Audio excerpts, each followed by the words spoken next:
Today's video is brought to you by creativesdothis.com.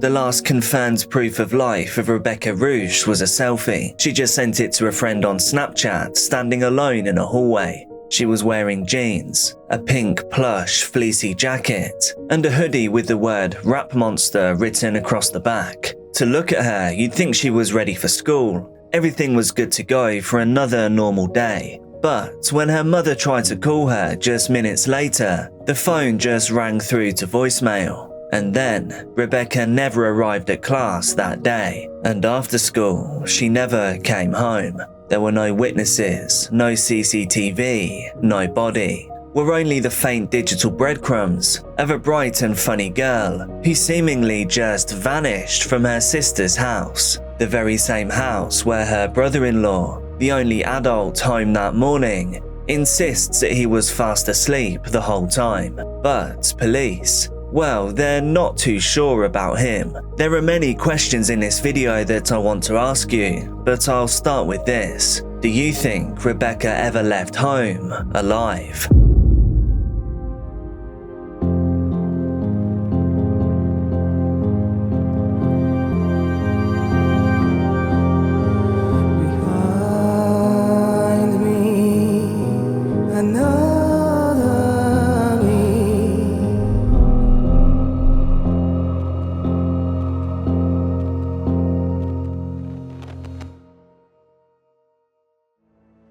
Rebecca Rusch was the youngest of three daughters. She was born on September 21st, 2003, and she was 15 years old when she was last seen. She lived with her parents, Bridget and Bernard Rusch, and they lived in Brits, a quiet residential district in the Berlin borough of Neukölln. Her older sisters, Jessica and Vivian, they had already moved out and they were raising young children of their own. Despite the age gap, the three sisters stayed close, often spending time together and around each other's houses. And it was that closeness that brought Rebecca to her sister Jessica's house on the very night before she disappeared. To outsiders, Rebecca might have seemed like any other girl. But as in all of these cases, we need to remember that she was someone's person. She was real and she was loved. And she still is. Those who knew her described her as expressive, loyal and funny. Someone who loved her family and doted on her nieces and nephews. She had a passion for K-pop, especially BTS. If for some reason you don't know, K-pop is like South Korean pop music.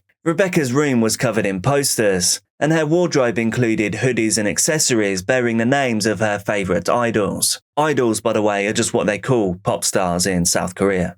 The nickname Becky was how her friends and family normally referred to her. She adored animals and took pride in her appearance, often experimenting with filters and editing apps on Instagram, though this would later become a point of controversy. But we will get to that later. She went to the Walter Gropius School, a secondary school in Gropiusstadt, and she was a 10th grade student at the time that she was last seen. Teachers described her as punctual and engaged. On Sunday, February the 17th, 2019, Rebecca asked if she could sleep over at her sister Jessica's house. Jessica was 27 at the time, and she too lived in the Berlin neighborhood of Brits, with her husband Florian and their 2-year-old daughter. So on that final night, Sister Jessica was home with Rebecca as well as the toddler, but her partner Florian had gone to a party with colleagues. Rebecca planned to sleep on the living room sofa and then just head straight out to school the next morning. To the family, everything so far seemed normal. A teenage girl spending the night with her sister and niece, just a few blocks from home. On February the 18th, 2019, the day that she failed to show up, she was expected in class after a rare late start of the school day at 9:50 a.m. That small scheduling detail will become one of many key pieces in the timeline of this case. Anyway, at 9:40 a.m., Rebecca failed to show up for school as planned. By the afternoon, she still hadn't come home. So of course, her parents reported her missing. And within just a few days, the Berlin police would announce that they were no longer treating this as a missing persons case. That what had happened to Rebecca was likely a homicide. And from that point forward, all eyes turned to the one person who had been there with her that morning, brother-in-law, Florian. Police believe that if anything happened to Rebecca Rouche, it must have happened between 7 and 8 a.m. on the morning of February 18th, 2019. This narrow 60-minute window is now considered to be the heart of the case. So just to nail this home so we can think about this clearly, let's look at all the timings that we know. At exactly 7 a.m, sister Jessica Rouche, she left her home with her 2-year-old daughter and then went to work. And so from that moment onwards, the only people in the house were Rebecca, who was presumed to be asleep on the couch, and her brother-in-law, Florian, a man who had just returned home from a party less than 2 hours earlier. Florian claimed that he went to bed and then fell asleep during that hour. And then at 7:15 a.m, Rebecca's mother called her. The phone rang but with no answer. Sometime between 7 a.m. and 7:46 a.m, the Snapchat photo was seemingly taken and sent from Rebecca's phone to a friend. That image is believed to have been captured inside Jessica's house, and it's also believed to be the last verifiable sign of life. At 7:46 a.m, Rebecca's mobile phone briefly connected to the home Wi-Fi network, but after that moment there was nothing. There were no outgoing messages, no tracking data, no confirmed sightings. It wouldn't be until 8:15 a.m. that Snapchat message was opened by Rebecca's friend. At 8:36 a.m, Rebecca's mother sent her that WhatsApp message which was shown as delivered, meaning that the phone was capable of receiving data, but we don't know if it was on the home network or somewhere else. So just a note about this, from what I can gather, Rebecca must have either run out of mobile data, which I don't think is unusual, especially not back in 2019 to not have unlimited data, or of course there could have been poor 3G or 4G signal in her sister's home. Does it mean that Rebecca was still alive at 8:36 or not? Or was her phone connecting to somewhere else other than her sister's home? And could that be because someone had taken it with them? When the case was handed in to the Homicide Division just days later, investigators publicly and concerningly stated, "We do not believe Rebecca ever left the house alive." And so at this time, the prime suspect and the only person in the house with Rebecca that morning was, of course, Florian. However, at that time, police had no physical evidence.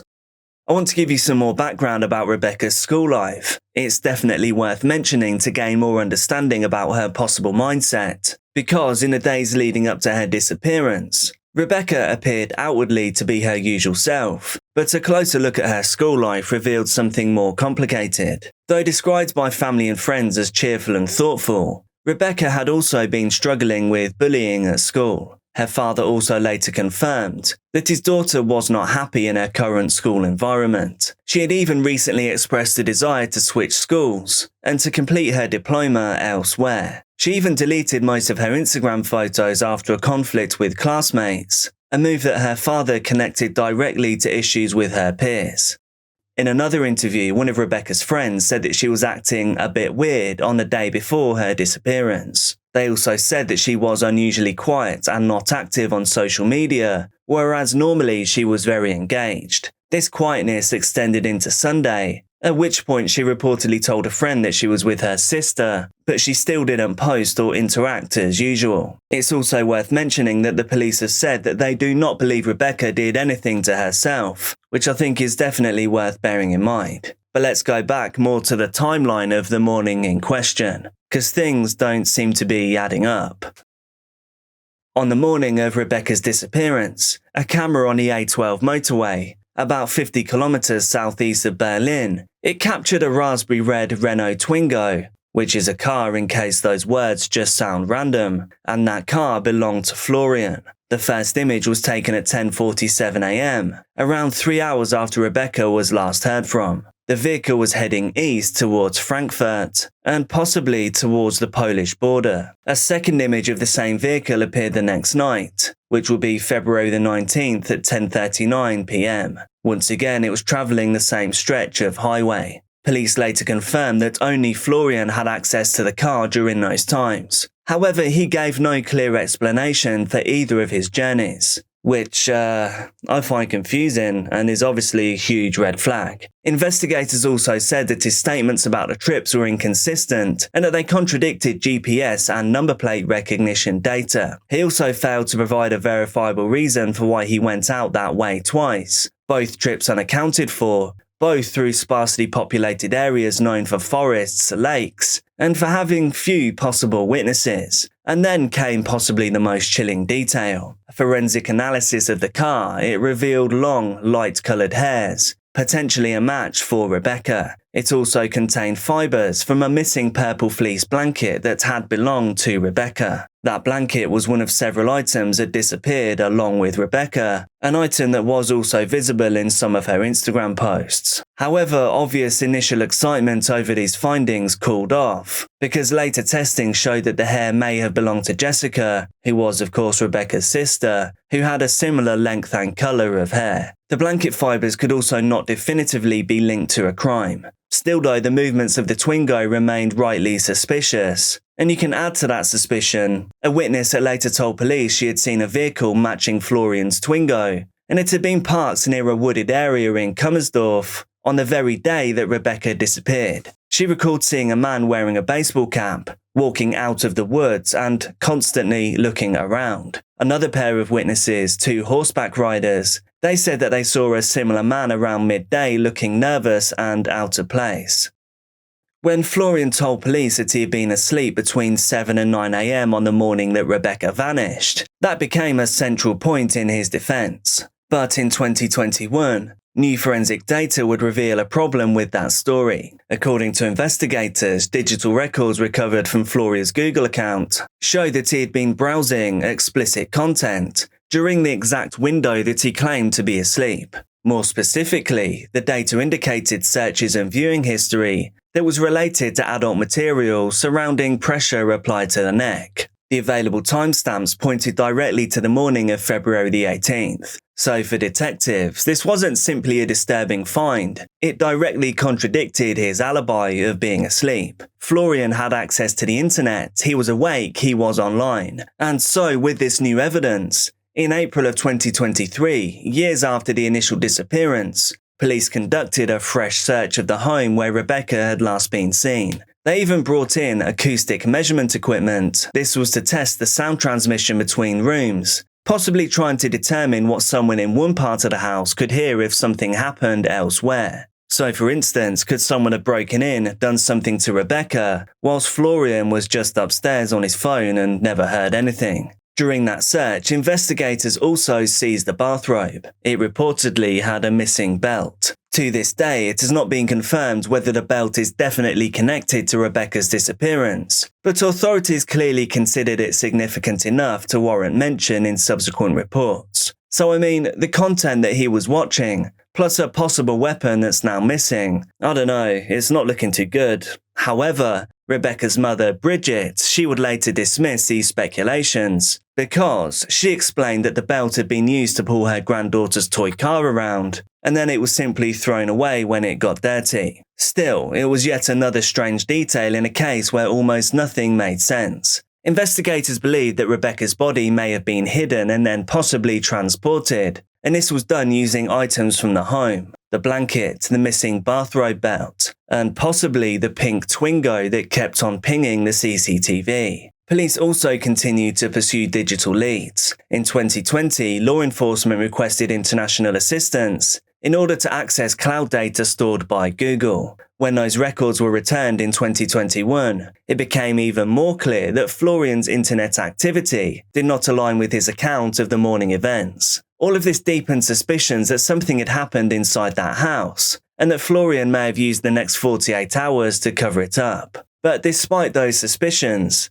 there was no forensic evidence of violence that was ever found inside that home. But all of the evidence so far left investigators with a theory that they did believe, but they just couldn't prove it definitively.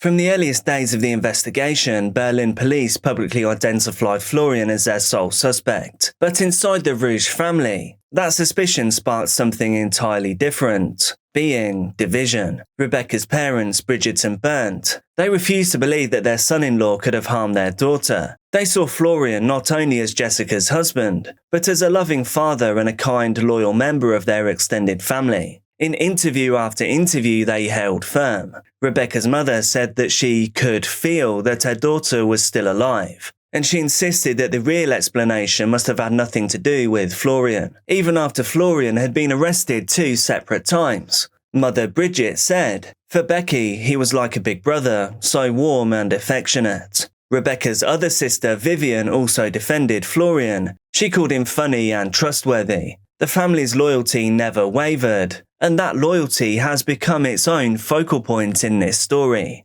Criminologists and former homicide investigators began to question the family's role in the public search. Christian Matzdorf, a Berlin professor of forensic science and former state police officer, said, "The family continues to present a very unified front outwardly. In terms of public perception, this has caused disturbance, including among investigators." He also criticized the now infamous Instagram image used in the search for Rebecca. It was a heavily filtered selfie, which gave Rebecca a highly stylized appearance. They were searching for a girl who does not actually exist with that appearance, Matzdorf noted, adding, "It was a strange choice for a missing persons case." That photo was reportedly provided by the family early on in the search, and although other images were later released, it still remained the primary image that was shared across German media. I do want to mention the filters being used by Rebecca quickly, especially when we consider the fact that she was getting hassled at school. So maybe she did just want to appear as someone else online.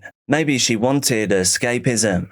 Over the years, tensions between police and the Rusch family only grew. Investigators publicly complained about a lack of cooperation. The family, in turn, accused police of becoming fixated on Florian, even to the exclusion of other leads. Rebecca's father once said in an interview, "This whole thing is connected to something else, which I'm not allowed to say." And obviously, theories quickly emerged around that quote, including possible ties to illicit substance activity, to general secrecy, and to suspicion that Florian's unexplained trips to the Polish border had nothing to do with Rebecca at all, but instead to some other darker second life. And that quote really does get me thinking. I mean, why is Rebecca's own father not just saying what needs to be said here? Why be cryptic? But, of course, it could be because of an ongoing investigation, but saying something like that in a situation like this is not going to help anyone to gain clarity in this situation, in my opinion. But even with all of this speculation, the case remained open, and Rebecca was still missing.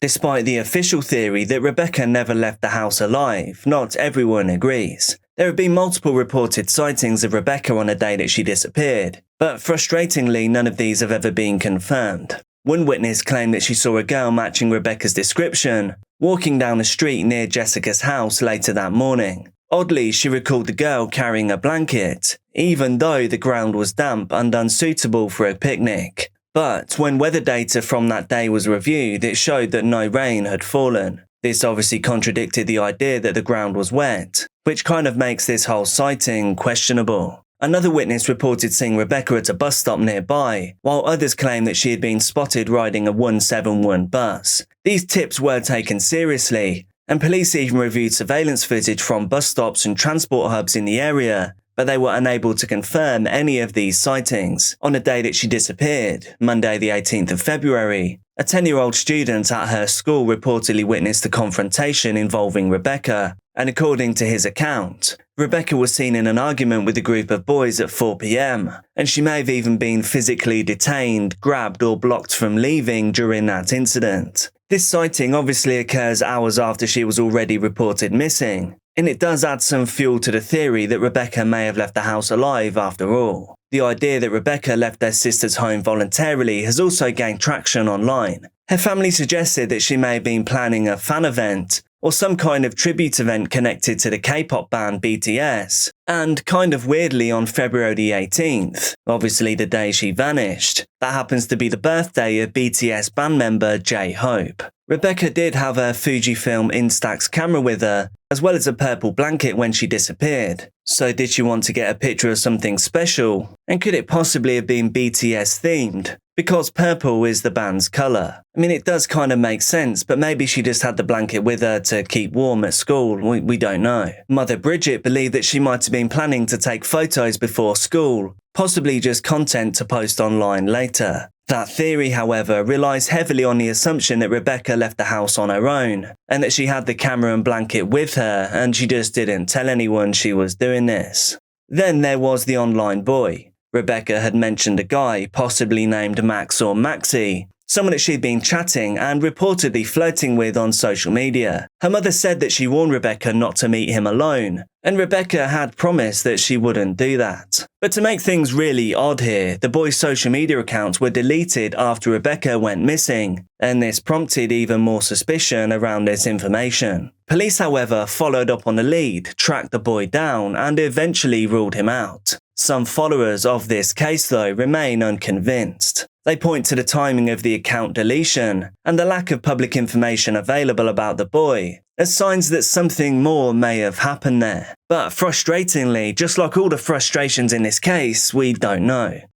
Another strange development in the case. In 2020, the family received an anonymous photo via Instagram, and it was of a girl who looked exactly like Rebecca. That image was traced to an adult worker platform, which was obviously concerning. But investigators believe that it may have just been stolen from social media and misused. Still, it was another eerie moment in a case with no closure. And I don't know, I just don't think you can rule out trafficking in any situation anymore. Things are crazy out there.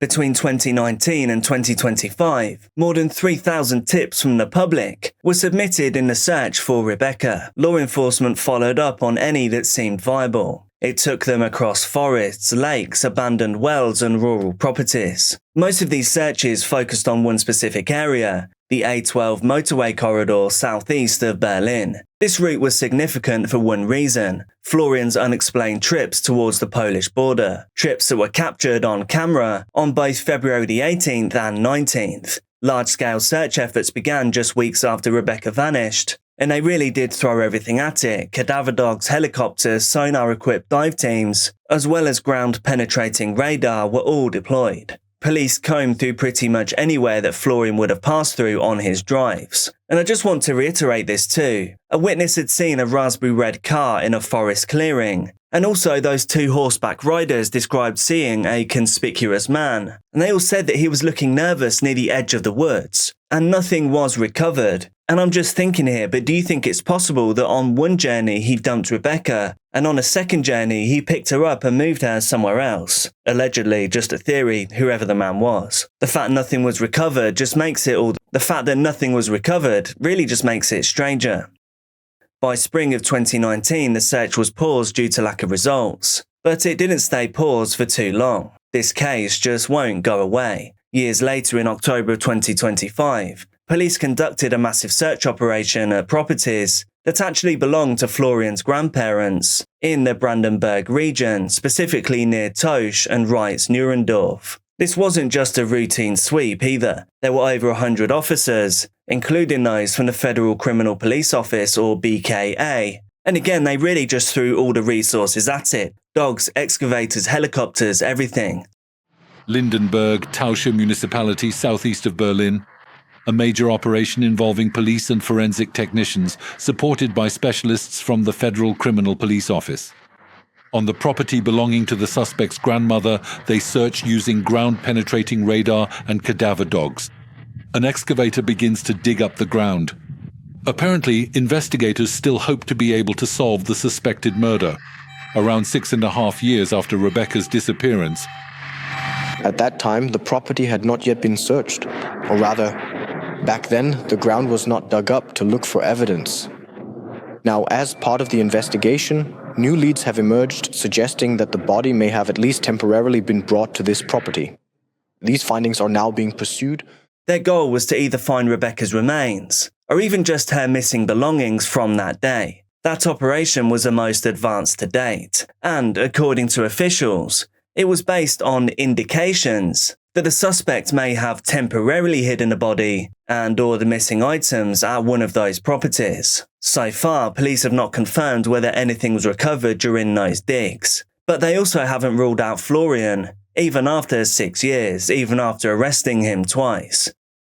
Back in Berlin, another perplexing clue surfaced. A surveillance video now showed Florian's car leaving his driveway at 7:24 a.m. This was on the morning that Rebecca vanished. He then returned just 46 minutes later. That places the car outside the home during the exact hour that police believe Rebecca disappeared. What it doesn't show is who was driving and what was or wasn't in the trunk of the car. So really what we are left with is a 24-minute gap, where Florian was home alone with Rebecca, then he left and returned back just after 8 a.m, where he then looked at the adult material on his phone. And then this is just a theory or an opinion, but he could have been reliving what he had just done, maybe, allegedly. I just want to say that I have covered over 400 cases here, and it's not unusual for people to self-gratify after the event in question, like it's actually weirdly common.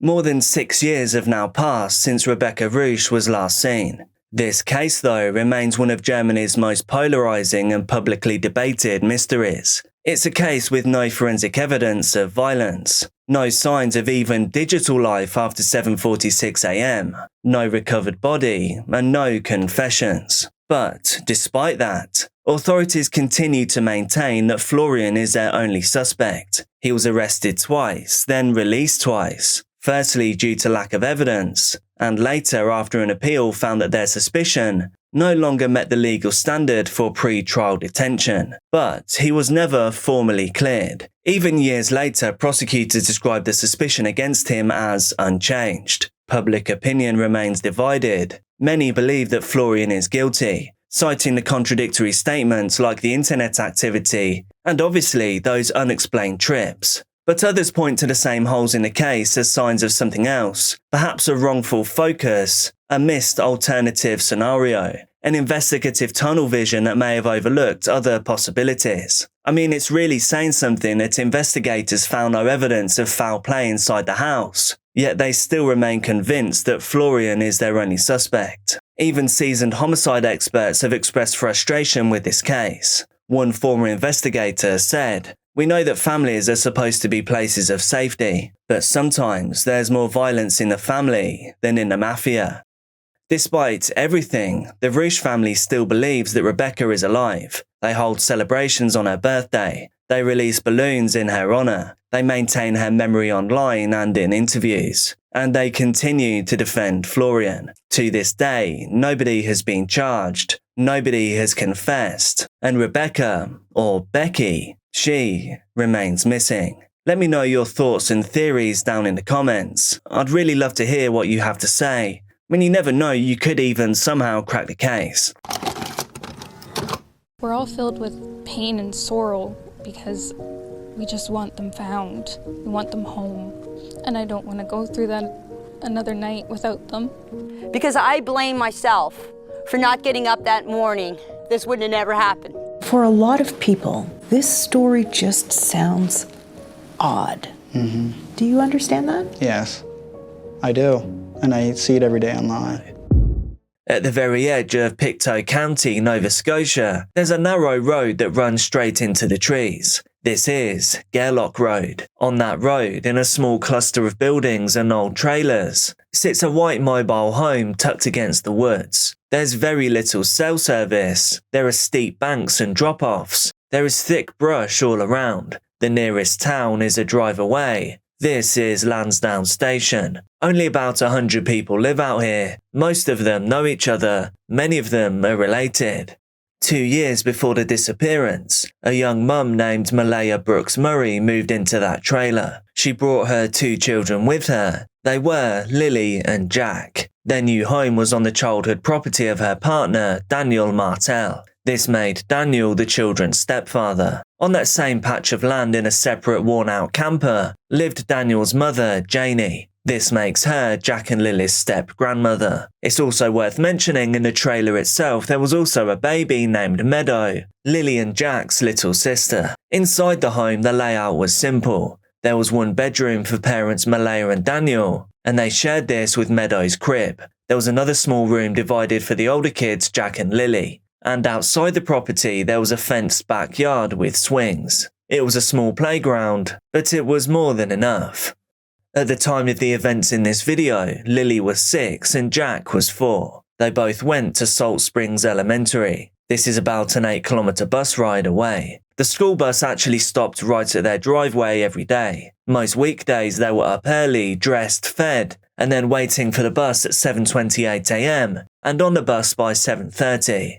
Teachers described the two kids as needing some extra support. It's said that the kids could be quiet sometimes, but at other times they could be fidgety and distracted. Mother Malaya had told people that both children may be on the spectrum. She also said that the kids could wander, that they loved to roam and explore, but she also said this, that they wouldn't really go off on their own, at least not far, and definitely not without adults that they really trusted. On Monday, April the 28th and Tuesday, April the 29th, both Jack and Lily made it to school. On Wednesday, April the 30th, there was no school. It was a professional development day for teachers. So the kids obviously just stayed at home. That afternoon, according to phone and location records later reviewed by police, the whole family drove into Truro. They visited Malaya's grandmother. They went to Access, Nova Scotia. They stopped for gas. They picked up groceries at Walmart. All 5 of them were captured on surveillance together in that store. It was Mum, Stepdad, Lily, Jack and baby Meadow. They didn't make it back to the trailer until after 10 that night. On Thursday, May the 1st, school was now open once again. However, at 6:18 a.m, the school's app pinged. It was a message from Mother Malaya. It was marking Lily and Jack absent. The reason being that they had a cough. So instead of sending the kids off on the school bus, it would be a day of running little errands. At around lunchtime, the family headed out once more, this time to nearby New Glasgow. Inside a Dollarama store, the cameras picked the family up once again. At 2:25 p.m, Daniel was seen pushing a cart. Malaya was walking with the baby, and the 2 small children were close by, Lily in pink and Jack in his little boots. This footage, police later confirmed, is the last independently verified time that Lily and Jack were seen in public. They then drove back to their trailer on Gairloch Road that afternoon, and according to everyone in that home, they never left the property again that day. On the morning of Friday, May the 2nd, 2025, it started normally. At 6 a.m, Malaya's alarm clock went off. At 6:15 a.m, it went off again. Somewhere in that window, still in bed, Malaya opened up the school app on her phone once again, and once again she marked Lily and Jack absent. They did not get on the bus that day. According to Malaya, after that she drifted off back to sleep. Daniel was in the same bed. Baby Meadow is in with them. In the other bedroom just next door are Lily and Jack. But how the next few hours played out depends on who you listen to. In one of her early interviews, Lily and Jack's step-grandmother Janie says this. So it's the morning of May 2nd. Take me through what happened. Okay, I was up at 6 o'clock, sat in there and had my tea, and then on Facebook, 7 o'clock, I get up, come over here, fed my chickens. My brother, Ron, called me at 8:48 and asked me if I wanted to go to town with him. And I said no. I said, I'm staying home. I said, I'm going back to bed. Okay, I went and I laid down. Next thing you know, my dog started barking. Then she hears something important. She hears 2 kids on the swings, laughing in the backyard. Now, you can see there's 2 swings where the kids play. My bedroom is right there. I heard the kids. This is where the kids' swings are. This is where they always played. And so that's where I heard them. And I can hear everything in that trailer. If 2 kids get out of a fence, and Jack and Lily are all the time yelling, especially Lily, come on, Jackie, let's go, Jackie, let's go, Jackie. It's all I hear out here. When the kids get out of the fence and come out through here, I would have heard them yelling, come on, Jackie, let's go, Jackie, let's go. I didn't hear anything. She believes it's Lily and Jack. I mean, really, it's got to be. The next thing I heard is I heard Daniel yelling. He was yelling for Jack and Lily. I didn't get up because I thought he was yelling for Jack and Lily to get in the house. She then dozes off once more. The next time she wakes, all hell has broken loose. At the trailer, the story overlaps pretty well. In her statement, Malaya says that she remembers Lily coming into the bedroom a couple of times that morning. She would open the door, peek in, not really saying much, just checking. In the background, she said that she could hear Jack out in the kitchen. The clumsy, familiar sounds of a little boy moving around. She says that Meadow was woken up by the older kids. Now that she was awake, she brought Meadow into bed, and then to keep her occupied, turned the television on. She said then she was drifting in and out of sleep, but she could hear giggling and talking, which were the noises of Lily and Jack in the next room. Then at some point between 8 AM and 9:40 AM, that soundtrack is muted, and the home falls into silence. Malaya and the baby were asleep. Lily came in multiple times. I was not in deep sleep by any means. And then about 20 minutes passed, and then when I woke up, Malaya was right beside me. She was still asleep. And I said, I don't hear Lily and Jack. What happened was we woke up, I heard them playing in the next room beside us, and I was drifting in and out of sleep. And they're not the type of kids that we tell them not to go outside on their own. We always make sure that we're out there with them, watching them. The next thing we knew, it was quiet, and we get up and I tell him, my partner, Daniel, I tell him, do you hear the kids? And he says, no. So both she and him get up. They check the living room. They check outside. They call out Lily's name, they call out Jack's, but they get no reply. Daniel says that he becomes focused on the doors of the home. He tells police that he had jammed a metal wrench or bolt into the front door the night before, and that this was to stop a bear from pushing its way in. When he forced that door open in the morning, the metal jam fell inside the trailer. So to him, that means one thing. Nobody could have used the front door to leave, but there is also a back door of the trailer, the sliding glass door that opens out towards the fenced-in yard. And they happen to just get out that sliding door, and we can't hear it when it opens. And they were outside playing, but we weren't aware of it at the time. According to both adults, that door is usually noisy and heavy, but Daniel tells investigators that it can be closed quietly, and when they checked it, it was shut. We've heard a lot about the patio door. Okay. Yeah, so let's go see that. Sure. So this is the patio door. This is the patio door that Jack and Lily would have that Jack and Lily came out of. Okay.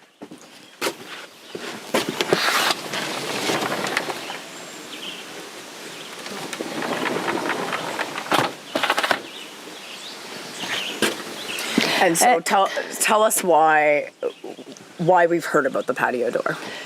Because everybody's saying on Facebook, on YouTube, on TikTok that the patio door makes a noise, and why they didn't hear the door open. The bedroom is back there. Okay. That far window. The last window is the bedroom. And so they would have come out this door. They would have come out this door that morning. Yes. And then they went and played on the swing set. Yes. And that's when you heard them. That's when I heard them. By the back door, though, 2 pairs of boots were gone. Lily's pink rainbow boots and Jack's blue dinosaur boots. And according to their mum, Lily's little cream corduroy backpack with strawberries on it, that was missing too. She said that she'd taken it to bed with her the night before, and that now it isn't there.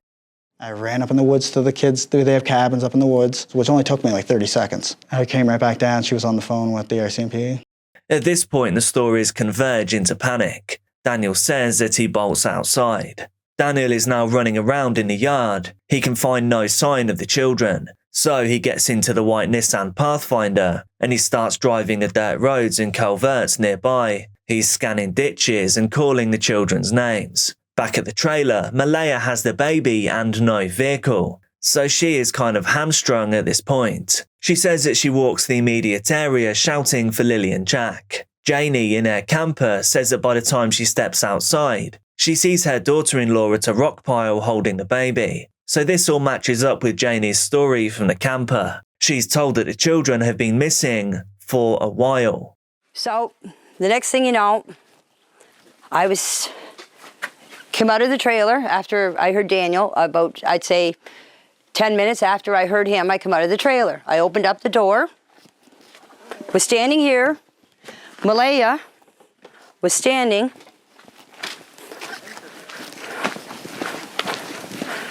right here with Meadow on her hip. And I come out and I said, "What's up?"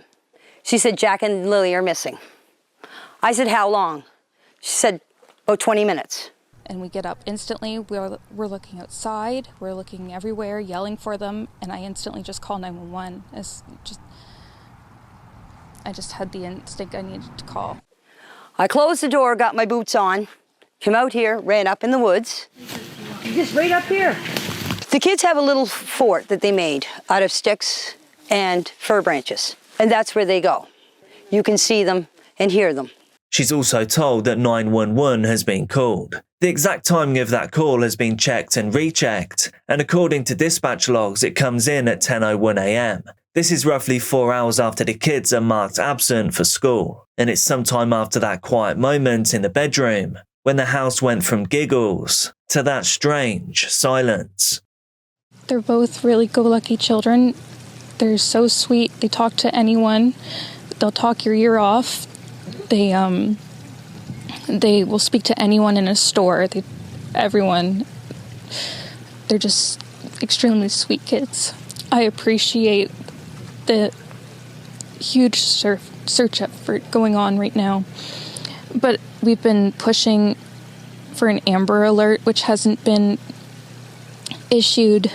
Not just that they could possibly be abducted, which it is a possibility that they could have been, but just an alert to let everyone know that they are missing. We had people text me saying that they weren't aware someone else let them know that they were missing, and it would just be nice if everyone could be alerted. Police arrive at 10:27 a.m, and the working theory is simple. The two little kids have just wandered off. There is no Amber Alert or Canadian equivalent. There's no mention of abduction, just a vulnerable missing persons advisory. The area around the home is thick with forest, and it's cut through by old roads, trails, as well as a nearby lake. If Lily and Jack slipped out the back door, that forest is surely where they should be. By that afternoon and evening, the normally quiet rural property looks very different to normal, and the kids still hadn't been found. Now there were marked trucks, search and rescue volunteers in bright gear, drones above the tree line, dog teams moving through the brush. They call this phase a hasty search. They race along the roads, trails, river edges, places where children might naturally drift or get stuck. But by nightfall, they are still empty-handed. On May the 3rd, the search ramps up. Over 100 trained searchers plus volunteers. There are helicopters in the air. Thermal imaging is used, hunting for tiny heat signatures under the canopy. By May the 4th, there are around 160 people on the ground. They grid an 8.5 square kilometre chunk of woods and bog. And in all that space, they find almost nothing that clearly belongs to the two missing children. Almost nothing. One focus, the area where a drone detected two heat sources late on May 2nd, just before midnight. One appears like it could be small object sitting, just two heat signatures sitting close together near the water. RCMP says an officer followed up, found nothing, and determined it was likely a bear. But this group wanted to be certain. I'm not sure, but it may or may not be the drone hit where the infrared sensors picked up, just because I see a line coming down from up here and leads right down to our water. I'm not sure. I've got to confirm it later on, but we're just going to take note of it and do a special little search around here, especially just in case it is something. Nothing was found in that specific area, but teams did find a few items of interest. And it looks like it has like underwear, like it's been burned, and it's the t-shirt. So it's a unique design. So we took a picture, we sent it to the RCMP. They then spoke to family and they said that it's not something they recognize. Volunteers also came upon a child's bicycle, a blue blanket, and an old geocaching kit with the children's stepfather's name in it. That's why it's so important to relook, like especially before snowfall, and have a third party come and just take a peek. Not that we're no better than anybody else, it's just having a third party come look is so important. But at times, it got tense. One property owner refused entry where there are signs for no trespassing. Why are you trying to stop us from finding them? You have what? We weren't in the Two field. very dangerous animals. What animals are they? Two rams. A roller coaster of emotions for everyone involved, especially those who love Lily and Jack. It'd be discouraging if none of it means anything. So I'm really hoping that something has turned up. Evidence of something, anything will do. I do feel disappointed too. The main output I was looking for was finding the kids, and that's not what happened today. I do feel like we have more questions, especially with finding things throughout the woods. The RCMP says none of the items found are relevant to the investigation. Back on May the 2nd, 3 relatives emerged from the woods with news. They say that they found a pink blanket hanging in a tree off Lansdowne Station Road. This was found around 1 kilometre from the trailer. Police photograph it. They show a picture to the parents, and both Daniel and Malaya say the same thing. That blanket belongs to Lily. Police seize that evidence. And I think this is where the case really starts to get weird, because 2 days later, they collect another part of the same blanket from a trash bag that was left at the end of the family's driveway. The 2 pieces of the blanket fit. This was Lily's blanket. Somewhere between the house and that tree, a child's blanket had been torn in 2. And just saying, this whole blanket thing freaks me out. I mean, how could this happen? Why would that happen? It's just weird. Let me know your thoughts down below. Piece of blanket was also seized from a garbage bin at the end of the family's driveway. Martel says it was the same blanket, but it had been ripped apart and thrown out. I mean, it's mysterious as it is because the distance from the garbage bin to where the blanket was found is almost 1 kilometer. RCMP have previously said Lily's blanket was sent for forensic analysis. To date, police have received 740 tips and more than 9,300 videos, and say a tremendous amount of careful, deliberate, investigative work is ongoing to locate Lily and Jack.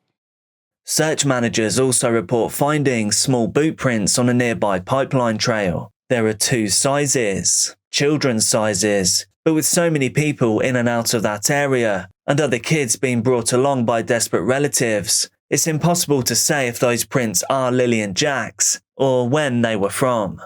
Friday, all the investigators, search and rescue and everything, right around here was where they found the only footprint. This is where the boot... This is where I was raking that night. That's where the boot print was found, in the mud where I was raking. I thought there was 2 boot prints. There was supposed to be a footprint found away up on the pipeline. Right. Malaya sent me the picture of it. That's all I know. There was a footprint found. Okay. But I'm telling you, the footprint was here. The only one that they can confirm that was Lily and Jack's was right here. So it was child size. Yes. A man, one of the investigators came in here and was measuring it all. Underwater teams scour 3 ponds near the home, then Lansdowne Lake itself. They use side-scan sonar in the cold, dark water, but they still find nothing. And then, on May the 7th, just 5 days after the kids vanished, investigators scale back the active search efforts. Shockingly, they tell the public that it's unlikely the children are still alive in the woods. Part of the reason why this is able to happen is because what they have on their hands is just a missing persons case. There is no confirmed crime. So when teams are tasked, they get a bearing. Crews have searched around 8.5 square kilometers. Coming up through all of this stuff. Amy Hansen has been the search manager for most of that. She's taking us into the woods to show us what her team has been dealing with. The vast majority of it was probably from Fiona. Downed trees from post-tropical storm Fiona 3 years ago. This is actually fairly mild compared to some of the areas. It's the biggest search I've been involved in. and she's been at this 22 years.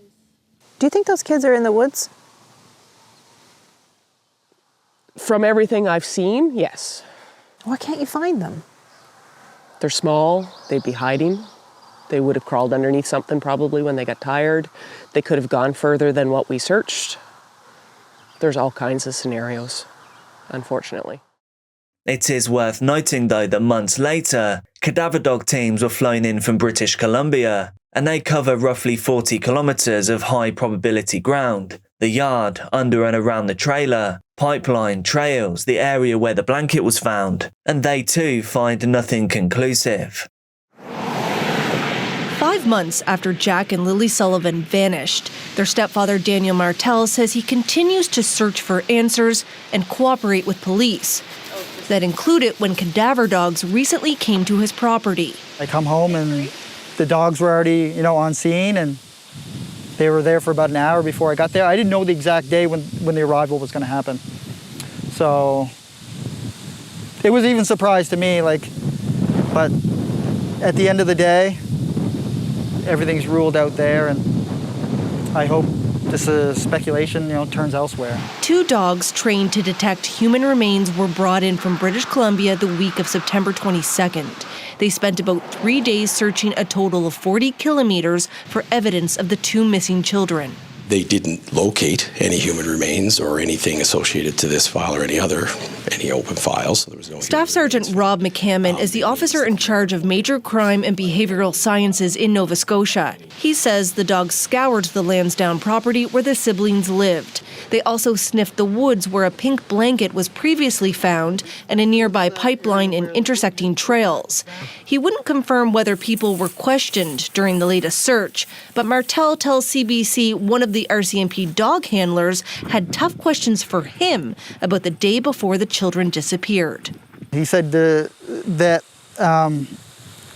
Thursday didn't have enough details, and we think you did something to the kids Thursday night. I said to him that Thursday was just an ordinary day until they woke up on Friday morning. And that's when, life changed. Martel says the cadaver dog searched inside his trailer and police even looked under his deck. McCammon says his team is prepared to keep working on this case until it's solved. This is not something that we stop working on. We've got 2 young children, Lily and Jack, who've gone missing from their home. And it is a Missing Persons Act investigation still at this time. But we need to find answers to that. There's a lot of legitimate public concerns about how 2 children go missing and we can't find them. So we're going to continue until we have answers. He says bringing dogs back to these woods again could be a possibility if new information suggests they missed something. Angela McIver, CBC News, Lansdowne. As the efforts are pulled back from the forest, the focus begins to shift. It goes from the trees and the terrain to the people inside the trailer on that day.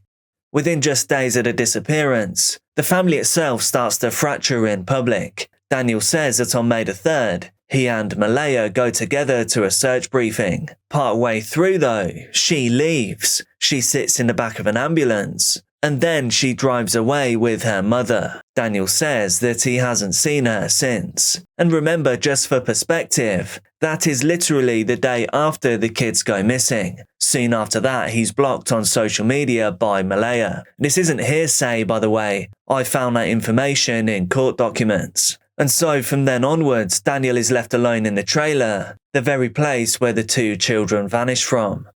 While the search is going on outside, investigators are building a picture of what life inside that home looked like. They talk to teachers, they talk to grandparents, they talk to neighbours and extended relatives. They also go back again and again to the only 2 adults who were in the same building as the kids on that morning. And months later, when media organisations fight in court to see the sealed documents, some of this bigger picture becomes public. In one interview summarised in those records, police ask Malaya a blunt question. Was Daniel ever physically abusive? According to the released documents, she says yes. She describes him trying to block her, him holding her down, and even pushing her on one occasion. She also alleges that when she tried to call her mum during arguments, that Daniel would sometimes take her phone away. She said that it could turn physical, and that she had been hurt. In the same set of documents, Daniel's version is very different though.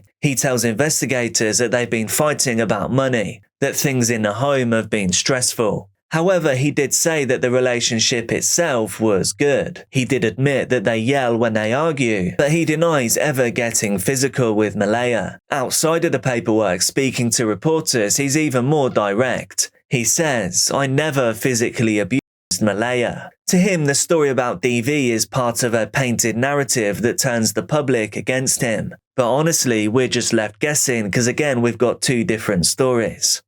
On top of the tensions between Daniel and Malaya, there's also another layer. That is, the children's biological father, Cody Sullivan. Cody hasn't seen Lily or Jack in years. He had been paying child support, but court records say that those payments stopped when he lost his job, and that was about 9 months before the kids disappeared. When Lily and Jack vanish, one of the early tips that police chase is the idea that Cody may have taken them back to New Brunswick. So, police show up at his home in the middle of the night, but they don't find anything. He tells them plainly that he has not seen the children in roughly 3 years. Police confirm that the kids are not there. My heart tells me these babies are gone. My heart tells me that. I am the grandmother of Lily and Jack. I am the grandmother on the biological father's side. My son is Cody Sullivan. He's not in jail. He's never been out west. He does not have a criminal record. And right now he's living with me. He has been for 9 months. How did you find out that Lily and Jack were missing? The mom of my grandson called me. We were in town.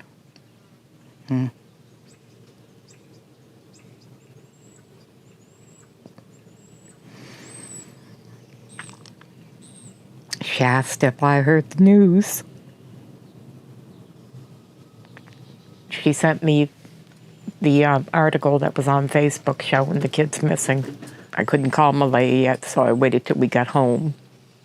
And I called, well, I didn't call her, I texted her. And she told me that, yes, that the kids were missing, that they've been missing since this morning. I was in a state of panic, shock. But in the back of my mind, I kept saying, well, they'll find them. I mean, I'm assuming that they'd find them. So I told her, well, we'll head out first thing in the morning and help with the search. It was around between 3 and 3:30 in the morning. A couple of cop cars pull into the driveway. The lights wake me up that I'm a fairly light sleeper, so I see the cars pull in, so I knew what it was. So they come inside. They only stood in the kitchen. They wanted me to wake Cody up, and they wanted to know when was the last time he had seen the kids, and that they were just making sure that the kids weren't here. And then they left. So we showed up Saturday morning, me and my sister, and we met up with my daughter, and we started, well, I asked Malaya, I said, Malaya, I said, you know your kids. Nobody knows their kids like their mom. Where do your kids normally go to play out in the yard? What direction do they usually like to explore? And she said, well, they always play up in the little woods right on the side. I said, well, okay. I said, we'll start from that point and we'll work our way out. We had spoken to a search and rescue, and we weren't allowed on the other side because that's where they were searching at the time. So we just started combing through the woods up through there. We were gone for a couple of hours. I'm yelling for Lily and Jack. We always called Jack Jackie Boy. And yeah, that went on for a few hours, but those woods, I started to feel that I can't see them being in the woods. There's trees everywhere. You literally have to climb over trees, climb under bushes. It is really, really thick.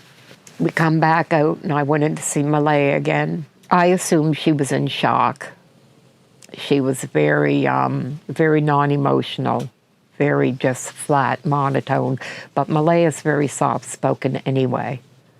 That she's not usually excitable. I thought that's made her a really great mom. She was an excellent mom. She never raised her kid or voice at the kids. That it was always, now Lily, What did Mommy say? And I used to think, now, if anybody's meant to be a mom, it was her. A part of me still feels that. Why only a part of you still feels that? What do you mean? After seeing the place, seeing the condition of the home, it was like the total opposite of what I knew of Malaya. She was always clean, very clean about herself, about the kids, about her home. This home looked more like a camp. Now, I don't know if it's from all the people that were there, because I didn't show up till the day after, but it was very unkempt. I was pretty surprised. And so, over time, investigators expand their reach outwards even further. They interview at least 54 people in the early months, and later that number climbs to around 75. There are more than 1,000 tips. There's thousands of hours of surrounding video. There are multiple polygraph tests, and all of this is happening while the public argument around the parents grows louder. Online theories multiply. People pick sides. Some point at Daniel, some point at Malaya. Some insist that it must just be a stranger. But police, however, not publicly speculating, they choose their language carefully. They simply say that they are looking at every possibility. They say that the nature of relationship between the children's mother and stepfather is part of the investigation. But over and over, they repeat one line. At this stage, there are no suspects they can name. And officially, there still aren't reasonable grounds to believe that any crime has taken place at all. And the wait of 6 long months without answers. Our search for Jack and Lily will always push through. Outside this RCMP detachment where a memorial for Jack and Lily sits, more than a dozen people came together to mark what should have been a celebration. Jack's 5th birthday. Wherever he's at, I hope he knows he's loved. I hope Lily knows she's loved. We've never stopped loving her. It was a quiet but emotional evening, filled with tears, memories, and hope. All the days are kind of the same. You wake up and you go to sleep with the same thing on your mind, and you just want the answers, and we have nothing. Family members read poems, and new stuffed animals were dropped off, joining the growing tribute that stood here for months. Keep searching, keep pushing for answers. Because if we don't push, it's going to go away. For Jack and Lily's stepfather, just being here was both comforting and difficult. I wish I was there for his 5th birthday, but, I'm not and I can't be. At least we have everyone gathered together to celebrate his birthday. RCMP officers also attended, not to speak about the investigation, but to stand with the community. The memorial site is out front of our office here, so we see it on a daily basis, and, the members are concerned, the care, and again, they just want to be here to support everyone that's here. The memorial that stood outside the RCMP detachment since shortly after the siblings vanished will soon move indoors for the winter to a storefront in nearby Alma. We're going to house it and keep the light on in the lighthouse and stuff, and hopefully shine the way home for Jack and Lily to come back to Pictou County. The vigil may have ended, but for those who love Jack and Lily, the waiting continues. Hafsa, RFC-TV.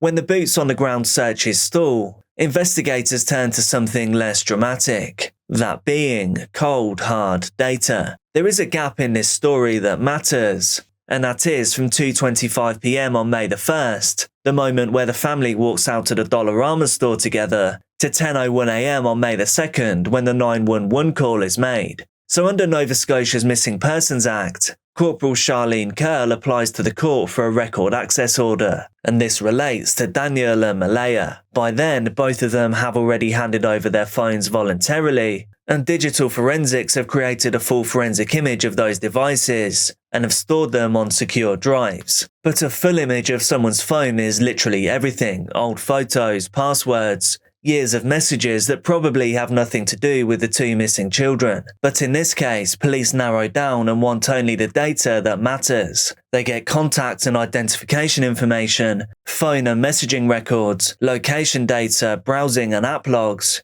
but only from that tight window between the Thursday afternoon Dollarama trip and the Friday morning emergency call. Because what they request is so narrow, the judge agrees. The order is granted. Altogether though, this means that investigators can see in minute detail how those phones moved about and what they were doing at around the time that Lily and Jack were last seen. They already know some of it, but from the devices themselves, they've seen Google location timelines, so now they look for anything less obvious. Any audio recordings, calls or messages that may line up with when people say they were awake or asleep. It could also reveal when the parents actually started searching. However, it doesn't seem like this effort was fruitful. Alongside that digital deep dive, truth verification specialists are brought in. That means polygraph tests.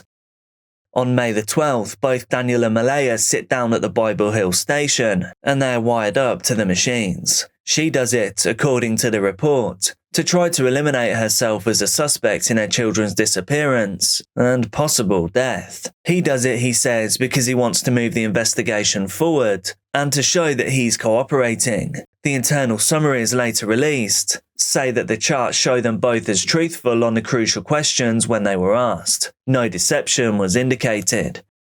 For a lot of people, this story just sounds odd. Mm-hmm. Do you understand that? Yes, I do.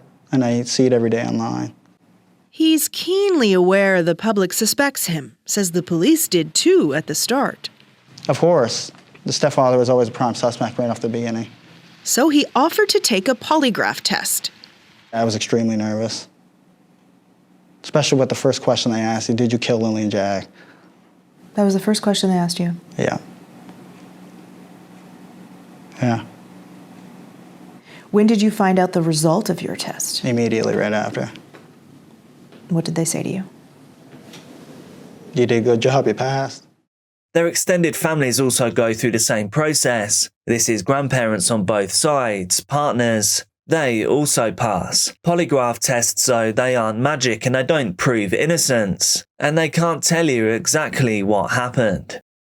By the end of 2025, police have sifted through an overwhelming number of leads, over 8,000 video files, and they now talk about technology-based investigative techniques that are being used to try and uncover any sign of criminality and the whereabouts of the children. Behind that careful language is the same simple question that everyone else is asking. If Lily and Jack really just walked away from that trailer, how have they not been found? As the months keep on ticking by, the public conversation keeps drifting towards the same place. If two children vanish from their beds and exhaustive searches find nothing, how is this not a criminal case? When reporters ask this, senior officers are careful. They say the investigation is intensive and ongoing. They repeat that there are currently no reasonable grounds to believe that a specific criminal offence has occurred. They also stress that no one in the family is a named suspect, that they are considering all possibilities. To a lot of people hearing this, it sounds like a bit of a contradiction. On one hand, you have what's actually been done, the major crime unit leading the file, dozens of formal interviews, multiple polygraphs, cadaver dogs, underwater recovery teams, complex digital warrants. But on the other hand, you have this confusing legal label. Missing persons, not homicide, not abduction. A former detective who's followed this case publicly, he points out a subtle but important thing. When authorities say that there are no reasonable grounds to believe a criminal offence has taken place, what they really mean is that there isn't enough evidence to actually make an arrest. It doesn't mean that a crime has been ruled out. But that nuance is cold comfort to the people who love Lily and Jack. Their paternal grandmother has said out loud what many fear. What statistically is probably true, that both of them may never be found, that every search that turns up nothing makes that feeling worse. Their step-grandmother Janie, she had told police that she does not believe the children are in the woods. She says that she walked those trails with them, that Jack gets tired easily and quickly, that she just cannot picture him marching off into the dense woods. We went for walks in the woods. I had to practically carry Jack through the woods because there was no way that he was walking through all that tree falls and bushes. In June of 2025, The province of Nova Scotia puts up a reward, up to $150,000 for information that has investigative value in finding the siblings. A Facebook page, Find Lily and Jack Sullivan, stays active. Photos of the children's faces are shared over and over. And so, in this digital age, this case can reach far beyond that one rural road, which is quite incredible to think about. Investigators say that they are still grinding as hard as we can, that they will continue until there are answers, that, at any time, the investigation could become criminal, and that persons of interest might be identified. But as of today, there are no arrests, there are no charges, no confirmed crime. But what there are questions hanging over a home in the woods. Questions about doors and timelines, about relationships hidden behind thin trailer walls, about that pink blanket, torn and moved. But the main question,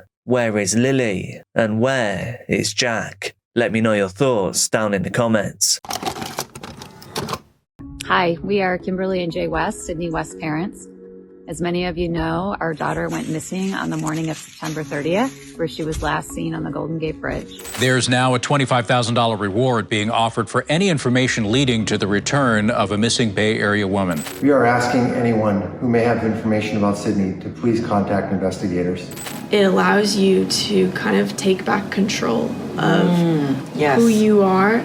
And separate all of that outside noise and that clutter from that true self. Sydney West was enveloped by fog and then never seen again. It was September the 30th, 2020, just before 7 a.m. This is when 19-year-old Sydney West was last seen. She was captured on blurry security footage approaching San Francisco's Golden Gate Bridge. She was wearing a teal hoodie, dark leggings, and tropical print slip-on Vans. Her hair was tied in a loose bun. She looked just like any other early morning runner, except just a few minutes later, she was gone. No witnesses, no phone calls. The iconic bridge was packed with early rush hour traffic, cyclists, joggers, commuters. But not one person called 911. Not one person said they saw a young woman climb the railing, and no surveillance camera captured it either. A black backpack, later confirmed to be hers, was found nearby, but Sydney,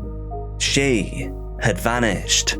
On the evening of September 29th, 2020, Sydney West had a long phone call with her father, Jay. It wasn't just a quick call either, nor was it something out of the ordinary. Jay later said, "We talked for a long time, a couple of hours. We talked a lot about loving each other. I fully expected to talk to her the next day, but that call would never come." The following morning, Wednesday, September the 30th, Sydney ordered a rideshare to Crissy Field, a wide grassy park beneath the Golden Gate Bridge. She'd been there many times before to exercise and to take photos. According to the police, that driver was interviewed. They were fully cooperative, and they were not in any way considered a suspect. Sydney arrived there at around 6:45 a.m, and the air that morning was thick with fog and smoke from California's wildfire season, as it clung to the horizon like a shroud. There were dozens, if not hundreds of people in that area. Cyclists, birdwatchers, and joggers packed the bridge, even at that early hour. Yet, somehow, nobody remembers seeing her after she stepped onto that bridge. According to private investigator Scott Dudek, who reviewed the CCTV footage from that morning, he said it was extremely crowded, it was foggy, but she kind of disappears into the fog. That surveillance footage, which has never been released to the public, it shows Sydney walking eastbound towards a bridge, and then nothing. The camera's visibility fades with the poor weather, and Sydney is just swallowed up by the fog. There is no footage that shows her turning around, no footage that shows her leaving the bridge on the other side. Her black backpack was later recovered nearby, reportedly tucked out of view along with her water bottle. This detail continues to confuse many, because if Sydney planned to return, then why hide the bag? And if she didn't, why leave the bag behind at all? Because really, what would she be trying to save? Even after all this time, that small gesture of dropping the bag, it remains one of the biggest clues in this case. It's also the last physical act that we can presume that she herself was known to make. To understand why Sydney's disappearance felt so sudden, strange, and just wrong, we have to understand who she was. Born on July the 11th, 2001, Sydney Caitlin West grew up in Pleasanton, California, before her family relocated to Chapel Hill, North Carolina in 2017. She was described as goofy, creative, and fiercely compassionate. Her mother said that Sydney made their lives brighter just by being herself. She loved the outdoors, music, and animals. So much so that she convinced her mother to start a compost heap. She had a deep connection to the environment and a soft spot for open mic nights. At them, she'd sing and play piano, often performing her own original songs. In high school, she was a varsity volleyball captain, both in California and North Carolina. She later took up beach volleyball, excelling there too. She wasn't just athletic, she was a high achiever overall. She had ambitions that revolved around science, medicine, and business. Behind all of this, Sydney was also deeply sensitive. After graduating from Scarborough High School in 2019,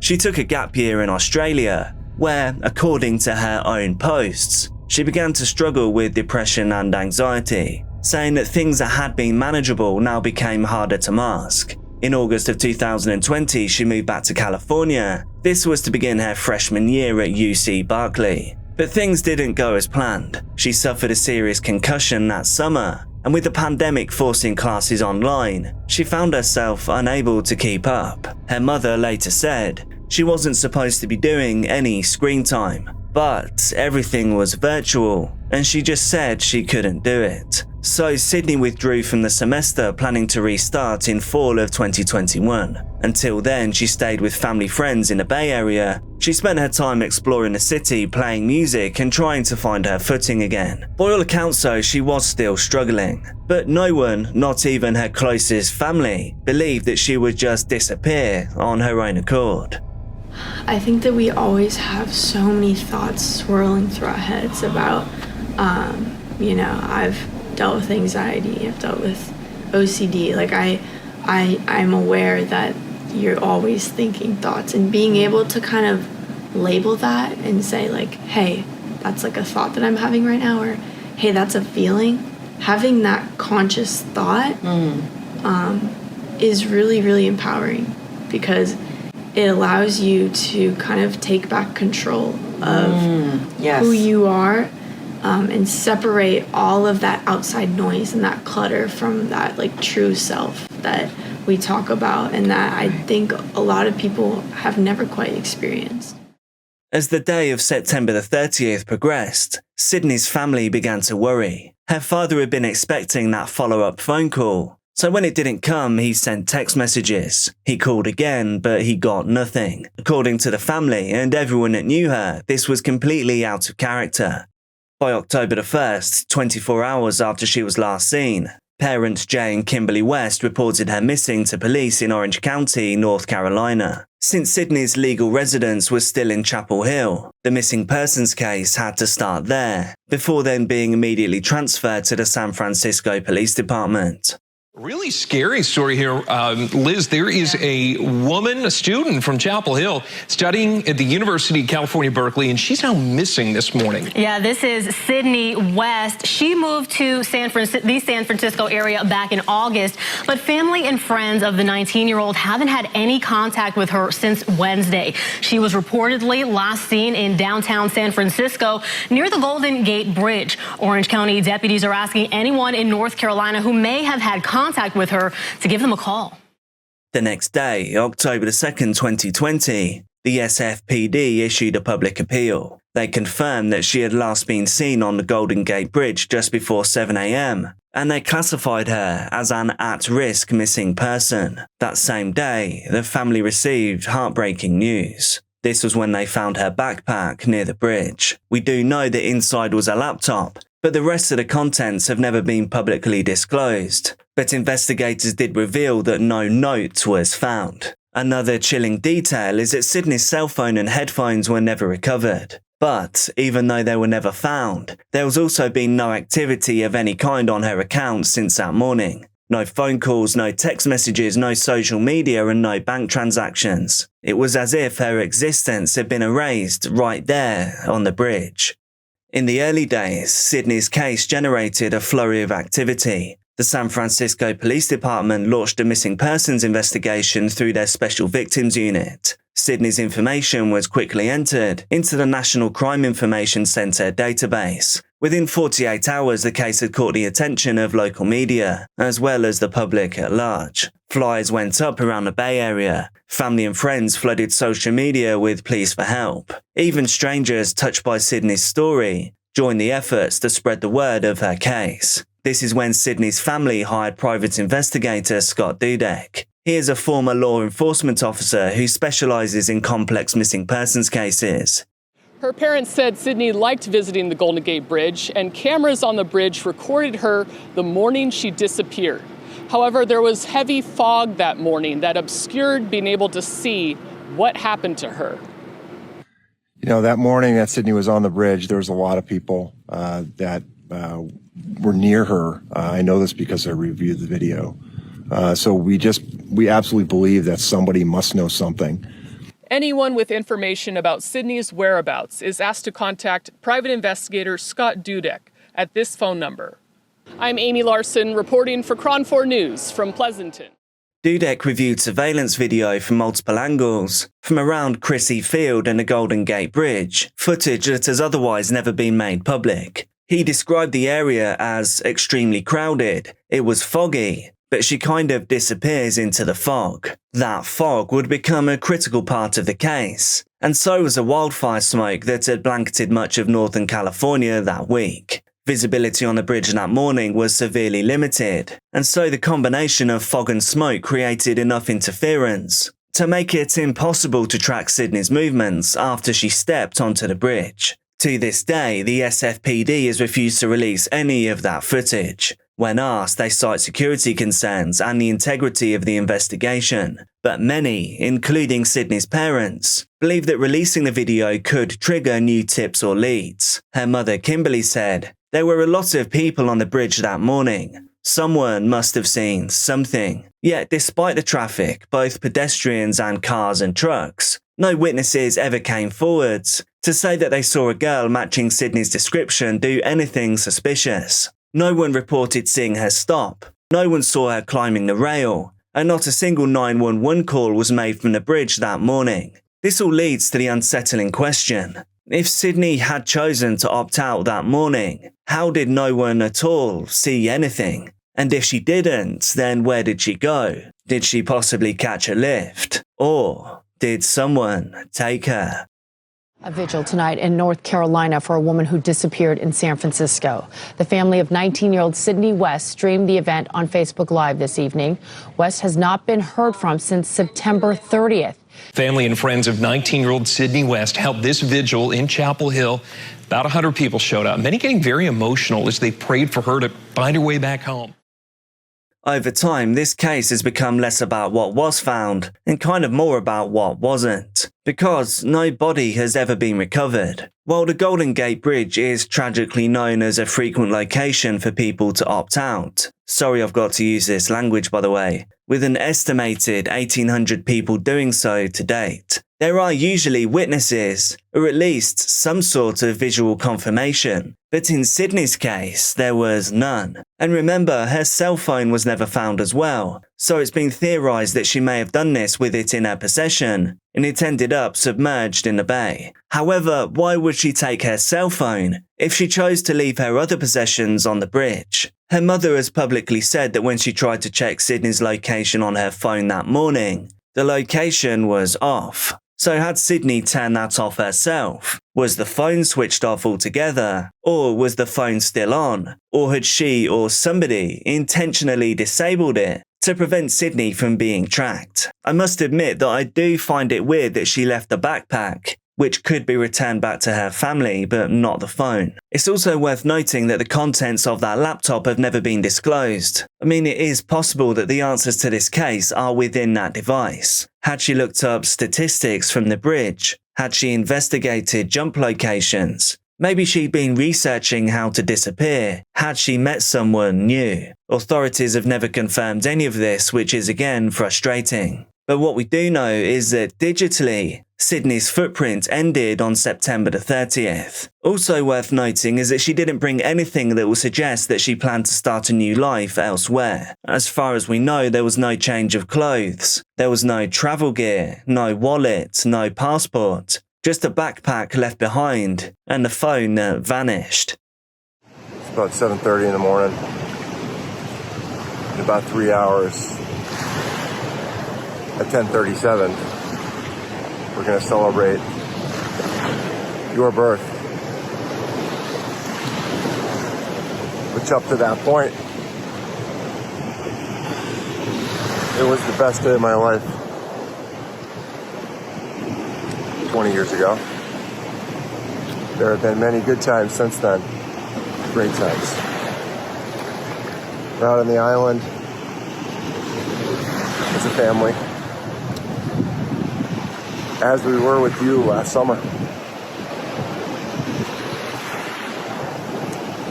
It's beautiful, like it was last summer.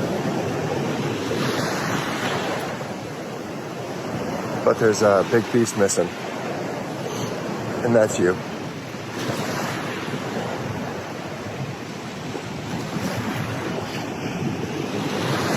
I don't know where you are, or if you're even gone. I know that I don't know. I'm your dad, and I'm not going to stop looking until I know. If you're out there, raise your hand. Get help. If you're somebody that knows Sid, or you think you see her, please report it to Scott Dudek, a private investigator. You still have the reward available. And in the end, we want our girl home with us. Find your way home, Sid. We all love you so much. Happy birthday.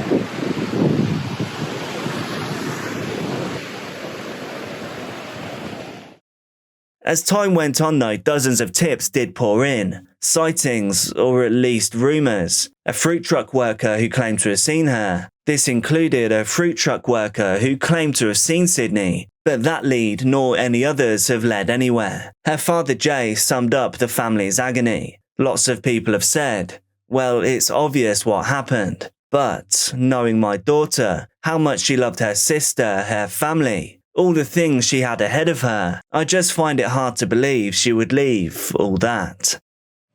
She was 19 and incredibly intelligent, and she was funny, and she was athletic, and she was incredibly caring. But Jay and Kimberly West say their daughter Sydney's transition to her freshman year at her dream school, UC Berkeley, was difficult for her during the height of COVID. She was, is a wonderful human being. She's also a human being that struggled with anxiety and depression, and it got a hold of her. Jay spoke with Sydney on the phone the night before she disappeared. What was your last conversation like with her? She was sad.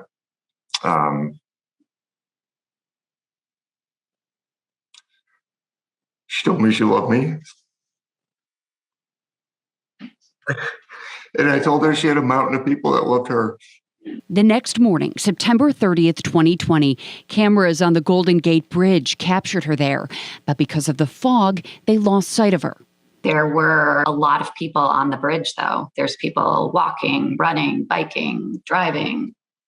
So the fact that all of our pleas to the public and all of the information out there, nobody has seen anything is just so baffling to us. But thousands of miles away, here in Western New York, people want to help.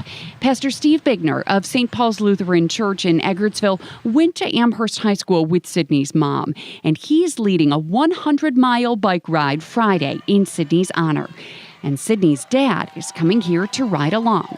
When you're tired, you're not as tired as he is. So it'll make the pedaling a little easier, knowing that Sydney's dad's riding along with us.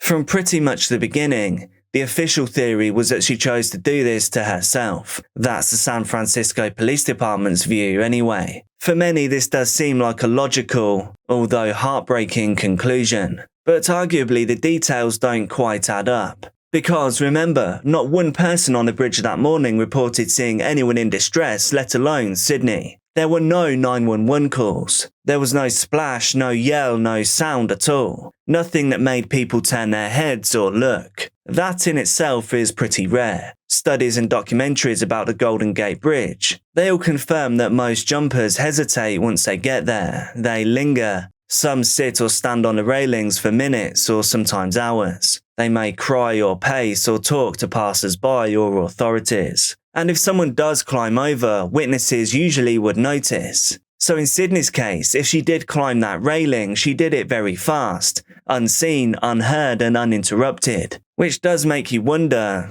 did she at all? The placement of her backpack also raises questions. According to available information, she first jogged onto the bridge and then doubled back, removed the backpack and tucked it out of view, before returning onto the bridge once more. But then we have to ask, why leave the backpack at all and why bother hiding it? Private investigator Scott Dudek, after reviewing the security footage, told Fox News, "You would think if somebody went and crawled up on the rails, with all those people and bike riders, somebody would have either called or tried to come forward. That never happened." Some Reddit users have speculated that Sydney may have waited for a moment when the bridge had a blind spot, a moment where joggers and cyclists couldn't clearly see ahead. But that window would have been extremely short. We also have to recognise that if she did make it down to the water, she almost definitely wouldn't make it, being carried out by strong currents like many before her. Some believe that's why she hasn't been found. Others believe the reason she hasn't been found is because she's still alive. And as almost always happens in these cases, theories of human trafficking rear their heads. In the years since her disappearance, Sydney's family has never stopped searching. They've worked with law enforcement, volunteers, media outlets and their private investigator. They've offered up and then expanded their reward, which is now up to $25,000, for any information that could lead to her return. They've held vigils in California and North Carolina. They've shared memories. They've posted updates. And they continue to speak her name. Her father's message remains simple. We pray every day that you're out there, and by the grace of God, by some miracle, you come home to us alive. Hey, Sid. It's September 28th. In less than 24 hours on September 29th, at 4 p.m. Eastern was the last time I spoke with you. It's been a year.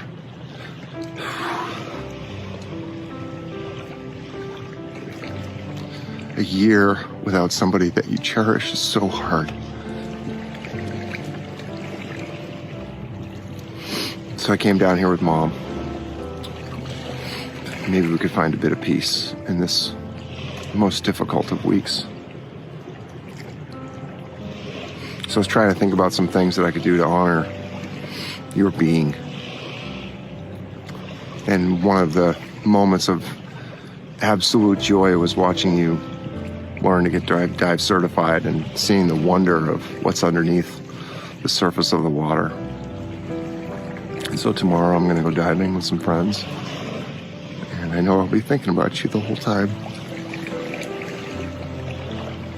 Because those are things that we should enjoy together. The moment you were born, you became inseparable to my soul. That will never change.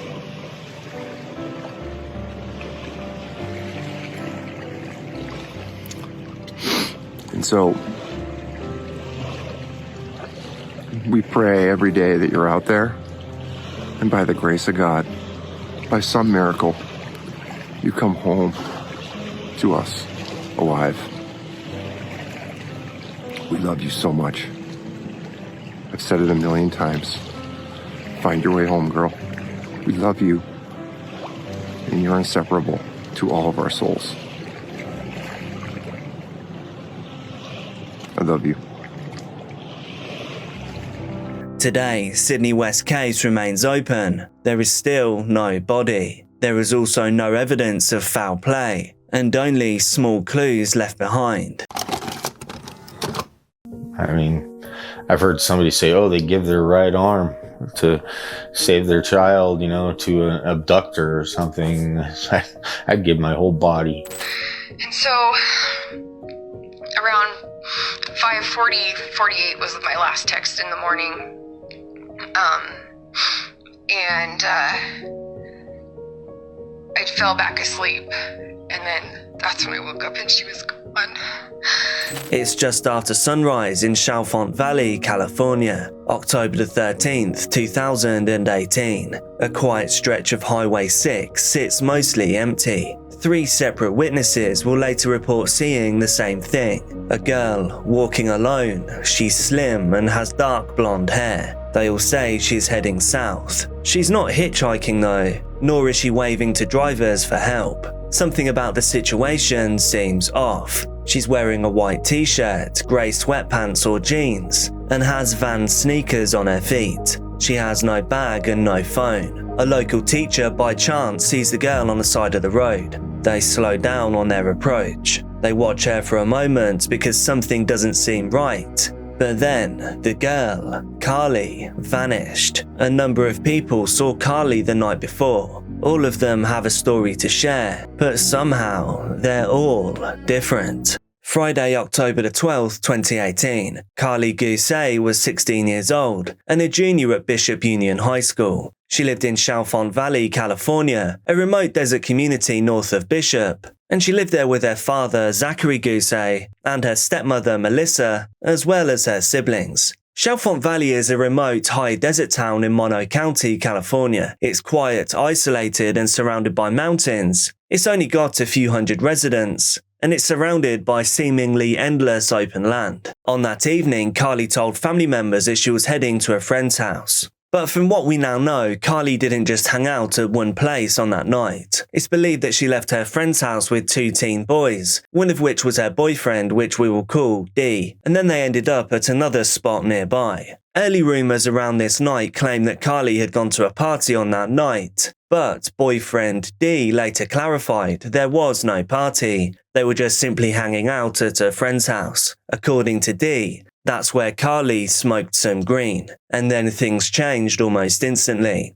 He said that she became paranoid, panicked, and even terrified. She thought someone was going to kill her. She thought she was dying, D said. At one point, D says he tried to hold her just to calm her down, but he says that Carly physically lashed out. He says that she even bit him on his side, pushed him away, and then ran. And that was out of character according to all available information about Carly. However, it has been said that she did experience other bad reactions when using green before. Just a little bit of background. Carly's parents said that she'd been suspended from school recently for being caught with the substance, and it's said that she was even attending counselling sessions for that issue. Some believe that what she used on that night may have been laced with something else. D himself has never confirmed that fact, but it seems that Carly did. In what would become her final known text message, she told D, "I think the green was laced." But the possibility of that substance being laced isn't the only thing pointing towards a deeper fear within Carly. At the time, she had reportedly been showing signs of anxiety in the days leading up to her disappearance, and it seems like the paranoia was actually pretty bad. Some of Carly's friends said that she believed that someone was actually tracking her phone. So it looks like how she was panicking with D on that night. It wasn't just one isolated moment of panic. Her distress reportedly lasted for hours. When there's the mention of paranoia in a case like this, I think we have to accept the possibility that it may be well placed, because D was the last person outside of the family home to ever see Carly alive. Other witnesses from the friend's house that evening said that Carly was spiraling and paranoid. One friend described her as freaking out, and that she was even convinced that someone was going to murder her. She reportedly asked her friend, "Will you call my mom?" The mom in question is stepmom Melissa Guusay. She later said that she received that phone call at around 8:30 or 9 p.m. There are some statements that Carly also called or messaged her boyfriend during the panic, but if she did, that message has never been made public. Melissa drove out to West Line Street in Bishop, about 14 miles south of Chalfont. By the time Carly got in the car with her stepmother, she was now completely terrified, and it did seem like she was under the influence of something that she didn't realise she'd taken. Whether it was laced or spiked, whether anyone knew what that substance was, we don't know. However, even the people that she was with that night said that it could have possibly been something stronger than she expected. And I know we've barely started this story, but here is the first real issue. What happened next has been made unclear, and the story starts to fracture. Stepmom Melissa claimed that she picked up Carly, brought her home, and that she never took her eyes off her. But in later interviews, she admitted that she told 3 different versions of that night. She said, "I told law enforcement one thing, I told the media another, and I told Lindsay, who is Carly's mother, something else. I didn't know what to do, I was in a panic." But what never changed about the story was this. Melissa said that she found Carly in a terrified, altered state. She said, "She looked at me with huge eyes and said, 'Are you going to call 911? I said, "No, no one's going to hurt you." Back at home, Carly was reportedly refusing food. She was afraid of her cell phone, and she couldn't stop asking if she was going to die. Melissa said that she stayed up all night with her, trying to comfort her. She said she was scared of the music, she was scared of the TV, she was scared of everything. At some point, Father Zach also came in to check on them. Melissa recalled him saying, "Carly, are you okay?" And Carly replying, "No, I really messed up." They say that she eventually drifted off to sleep.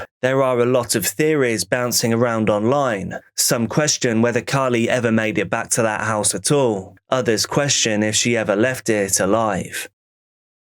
The very next morning, Saturday, October 13th, this is when everything really fell apart. Melissa said that she checked on Carly at around 5:30 a.m. She said she was either asleep at the foot of the bed or was lying next to her, but this depends on which version you hear. She was right there, I didn't leave her side, Melissa said. But by 7:15 a.m, Melissa said that she got up again, but now Carly was gone. There were no notes or signs left behind. But what Carly had left behind was her phone, and that was not a good sign. Remember though, her friends say that she may have believed her phone was being tracked. So this could have been a conscious decision, or she could have been so panicked she just ran off without it.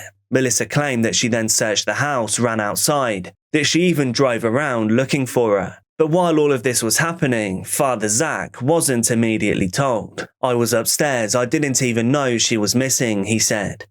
The Mono County Sheriff's Office was called at 9:35 a.m. From that moment, Melissa's version of events came under scrutiny. One major reason for this is that Melissa had actually recorded an audio clip of Carly during that night, a clip that Melissa said she hit record on because Carly was saying crazy things, and she wanted Father Zach to hear it later. At first she said this recording was 7 minutes long, then 8, then 10 or 11. Eventually she said it was closer to 22 minutes. That recording has never been made publicly available, but Melissa summarized it in some interviews, saying, "She says, 'I really messed up, I don't want to go to hell, and I'm sorry,' over and over." She also claimed that Carly begged her not to sleep. She said, "Just stay with me, keep talking to me," so I did.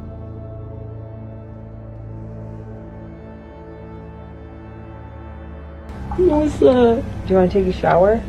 Think it'll make you feel better? No? You're gonna kill me. Carly, listen to what you just said to me. What?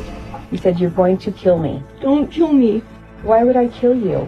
That's preposterous. That's ridiculous. I'm eating the devil's lettuce. You're eating lettuce that I just freshly chopped that I bought from the grocery store. I don't know why. I'm just why you would think it's the devil's lettuce. Because I'm just thinking all these demonic stuff and I can't help it. You're okay.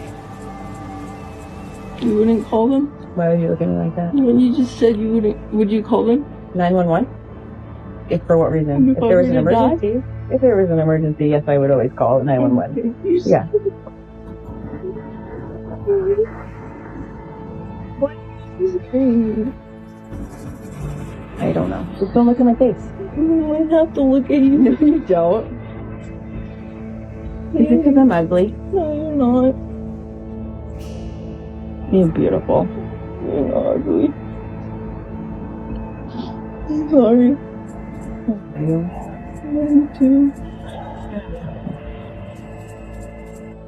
But Carly's biological mother, Lindsay Fairley, she didn't believe any of it. Living out of state at the time, biological mother Lindsay has never accepted Melissa's version of events. Melissa is lying, I know it in my heart, that Carly did not walk out of that house alive. She believes that Carly may have passed away that night, and that Melissa and possibly Zach covered it up. Very shortly after the disappearance, stepmother Melissa posted a Facebook Live video. In it, she spoke directly to the camera. She said, "This is a message for Carly. Sweetie, we're just so worried about you. Please come home." I will include some clips of that, but it's pretty much been wiped from the internet.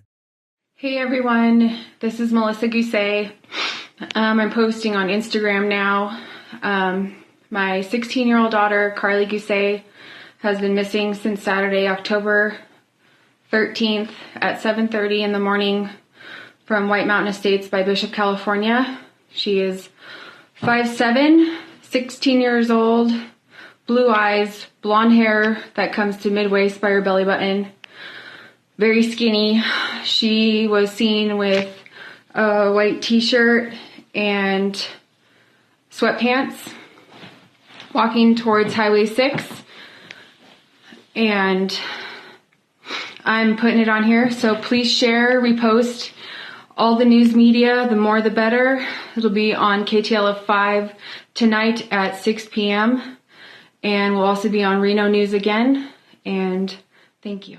The tone struck many viewers as oddly calm and just generally odd. Biological mother Lindsay said watching it made her feel sick, saying, "I watched that video and I knew something was wrong." Even investigators were reportedly unsettled, but Melissa stood by what she did. She said, "Everyone grieves differently. However, bear in mind, this was only 2 or 3 hours after Carly went missing. So would you really be grieving by that point?" Anyway, back to those conflicting timelines of the first few hours, where there were shifting details and gaps that never get fixed. The exact timings of when things happen seem to shift depending on the outlet, the interview, or the emotion of the moment. And while that early panic was happening, a girl matching Carly's description had been seen by 3 different people. She was seen walking alone and not far from home.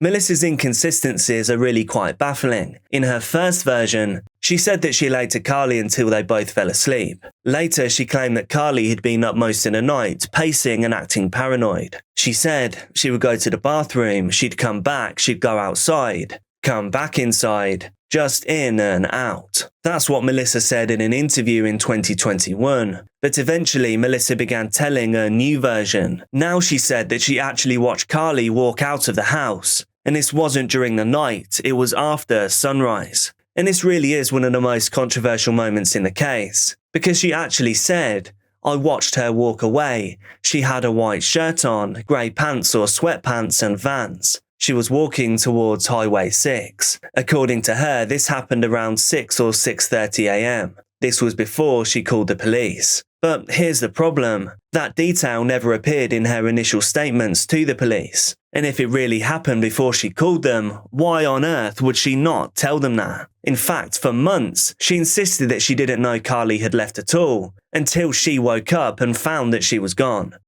Hey Team Carly, this is Melissa Guusay. Today is day 9 of Carly being missing. I'm on here to share more info.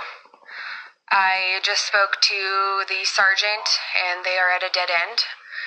And now I can release more information about the events. Just lots of questions that I haven't been allowed to talk about because of the investigation. And so I'm here to tell you guys all about it. Friday night, I picked up Carly from town. She was supposed to be at a football game. She had lied to me and told me that she was at the football game. And when she called me, she said she was sorry. I was with friends. I'm sorry. Can you please just come get me? So I drove to town and picked her up. She was by herself. And when she got in the car, I said, "What's going on? Where have you been?" "I've been with friends. I got high. I'm so sorry. I'm so sorry. Please don't be mad at me. I'm sorry." And I'm like, "Smoke?" Like, okay. She was very paranoid. She was scared. And she hadn't smoked in a month. And being a mother, I wasn't going to take her to the hospital. She's high on marijuana.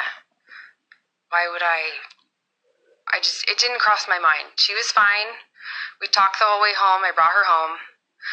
We spent the night. When we got home, she was still paranoid, almost like extremely stoned. And we got home, and then I had her eat.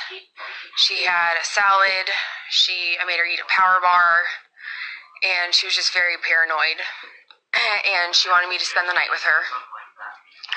So, her brothers were awake, and Zach was awake, and we hung out, and she ate, and then she was like, "Can we go to bed?" And I was like, "Yeah." And she's like, "Well, can you come sleep with me?" And I was like, "Yeah, sure, why not? Whatever, I'll lay with you and watch a movie." And so we hung out for a little bit in the kitchen, talked a bunch, and then her brothers went to bed, and so then I went to bed with her, and then we got up. I had to go to the bathroom, brush my teeth, wash my face. She was by my side the whole time. She didn't want to leave my side. She was paranoid. And still just not thinking, well, maybe she did smoke something that was bad. Maybe somebody gave her something. I don't know. And so we ended up back in the living room with her brothers for a little bit, watched a movie, and she was just still kind of paranoid. And then we went back to bed, and I spent the whole night with her. I mean, I was awake, and then I doze off, and she's just there. She was just hanging out. She was awake. She wanted to paint my toenails. She wanted to color. She wanted to do a whole lot of stuff. And so I was up, and then I would doze off, and I was up, and I would doze off, and she was there the whole time. And I was really scared to put this out there because so many people are judgmental, and I don't want her story to die. And I was so scared just to say anything. And the investigators are like, "You can't talk to anybody about this because the FBI was involved. And if anybody finds out or they get spooked or somebody tips somebody off, then she could be right here and then she could be gone." So this is hard right now because I don't want people to judge her. Kids smoke pot all the time. And so around 5:48 was my last text in the morning. And I fell back asleep, and then that's when I woke up and she was gone. And I wish I wouldn't have fallen asleep.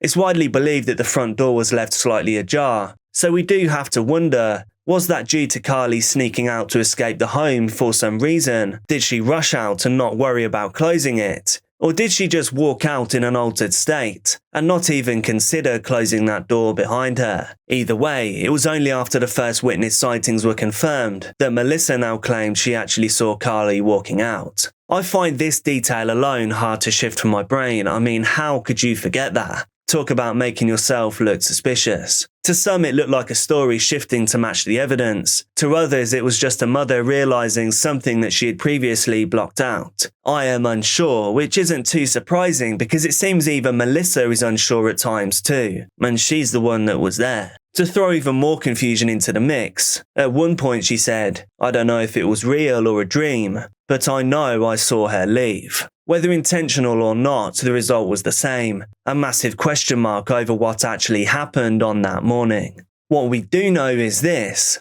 Multiple witnesses reported seeing a girl that matched Carly's description on the morning of October the 13th, 2018. Just in case you're doing the dishes or something else and the dates are confusing, this is literally the morning after Carly arrived home from her night out. All of the witnesses said that she was walking alone near Highway 6, not far from Sierra View Road. The first confirmed sighting came from a local woodshop teacher. He was driving south when he saw Carly near the edge of the highway. He said that she was walking southbound. She looked like she was just walking, not running, but she looked out of place, he said. Shortly after, 2 more residents gave separate matching reports. One described her as appearing confused. Another said that she was wearing a white t-shirt and grey pants, which does align with what Melissa described. The sightings placed Carly less than 300 yards from her home. So knowing this, it sounds like she could have been saved. She was just so close to home that I think if you shouted her, she'd probably still hear it. And that's one of the things that in hindsight is really just so frustrating.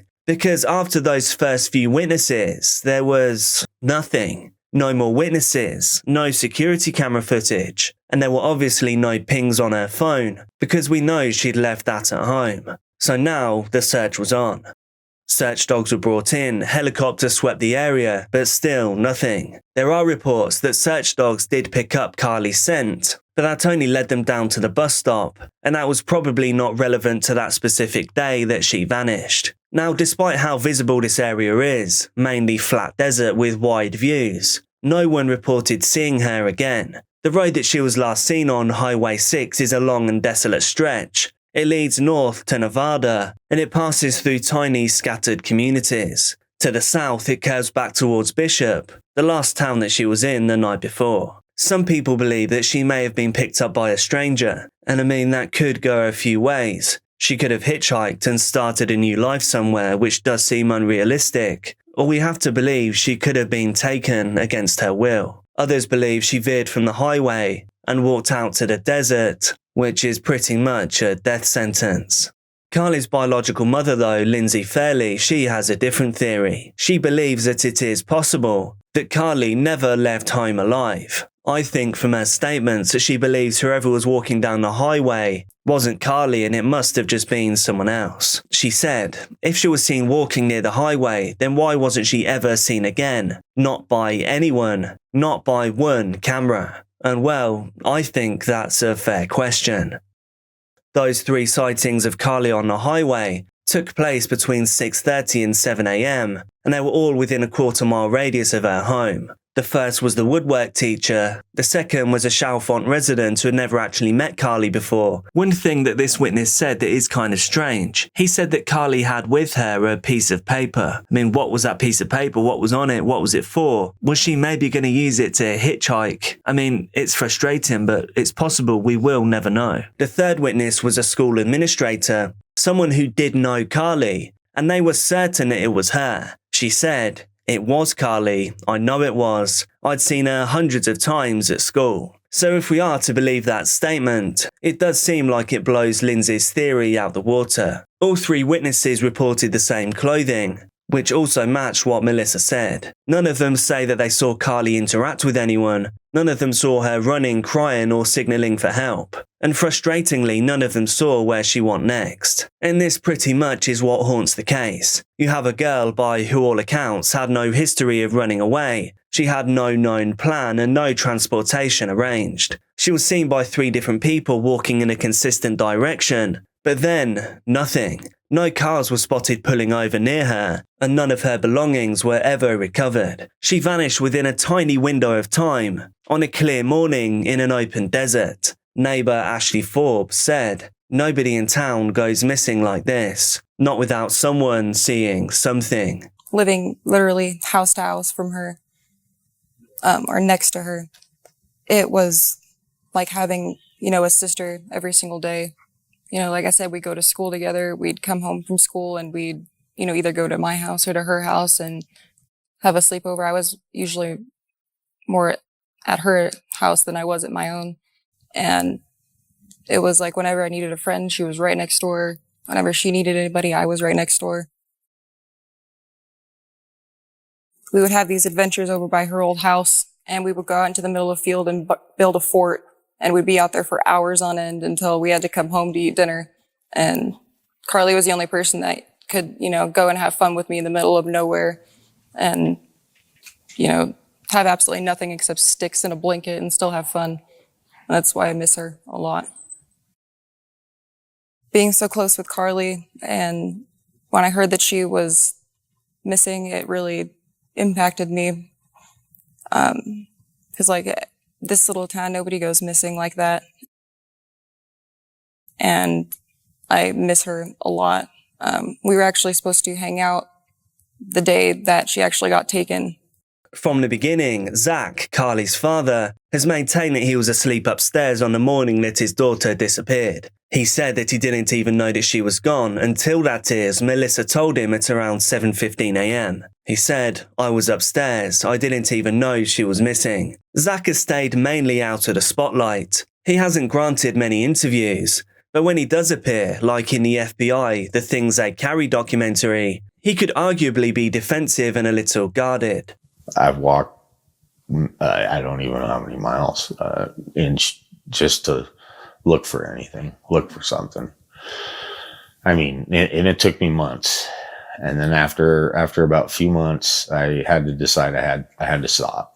Man, it was rough. It was rough going out there, man. It just because you didn't know what you were going to walk along. Like, the best thing is not to find something. But if you do, just the emotion of the anxiety, the feeling of it, and the depressive part of it while you're going. And I wouldn't stop pushing myself. I just kept going. And, God, just the feeling would be just such a miserable feeling. I can't even imagine explaining it to somebody whose daughter who's been missing for so long, and then to just go out there even a week and to be walking out in the desert. And I mean, it's just horrible. Or a day. I mean, to go through one day was just miserable. It was horrible. I lost it. I lost my mind. It was gone. It was just, I couldn't do it. This is the Bible I leave in here for her. Here's a picture of us when I was hunting. I used to call her my good luck charm when we go hunting all the time. I'd have to force her sometimes to go, but I'd get her to go. And you know what? Like, more times out of not, I'd get a deer, and it was fun, And now this is like her tapestry she put up, and I don't know if you can see these lights. These kind of lights light up, and I know she put those up the way she put them up. And here's her glasses, and just some miscellaneous stuff that was right next to her bed. Phone charger and a little microphone for your music. There is a moment, however, in that film where he breaks down, saying, "You know what it's like to bury a child in your mind. We live in an effing prison." What I will say, though, is he does say one thing in his interview, and it makes me think, why are you saying that about your missing daughter? I don't know, the tone of it just seems off. Maybe he didn't mean it in a mean way at all, but I don't know. What do you think? Because I don't believe she ran away. I think she would have been found. I don't think she's that smart. She was 16. I think she would have been found. I don't think she's that smart. I mean, I've heard somebody say, oh, they give their right arm to save their child, to an abductor or something. I'd give my whole body and soul. I'd give it all up just to have her home safe. That's all I do. Anyway, there's another layer to Zach's story, a layer that would come to the surface long after Carly disappeared. In January of 2021, Zach Guusay was arrested by Mono County Sheriff's Office for battery on a spouse or cohabitant, a charge under California Penal Code 243E1. It was a domestic violence incident, reportedly involving Melissa Guusay. The full details of the event weren't made public, But I think it's fair to say that the arrest confirmed that whatever calm face the family was showing publicly, there could well have been serious instability behind the scenes. Zach was released on bail, and the case wasn't widely covered in the media. Still, for many following Carly's case, it did raise questions. If there was proven violence in the home years later, could there have been volatility earlier when Carly was still there? Was this a family barely holding it together before the cameras ever showed up? To be clear, like very, very clear, I am not alleging anything. Zach has never been charged in connection with Carly's disappearance, and Melissa has reportedly insisted that both she and Zach are innocent of any wrongdoing. She said, "We love Carly, we just want her to come home." But Lindsay Fairley, Carly's biological mother, she has said that she doesn't trust either of them. And as the time passes, that distrust has only deepened. Now, as I say, I'm not alleging a single thing, but this information does make me think differently about Carly's potential mindset. Maybe in an altered mindset, the atmosphere at home was enough to make her leave. But what happened after that, who knows? When me and Zach met, I never thought we would get married and have kids. And when I got introduced to Kate and Carly, it was like, oh my God, these precious little babies. And then we grew into a relationship and got pregnant, got married, had babies. And when I had my first son, I'll never forget it. The heartbreak on her face. Not because I had a baby, but because we drove her and Kane all the way to Las Vegas to see him.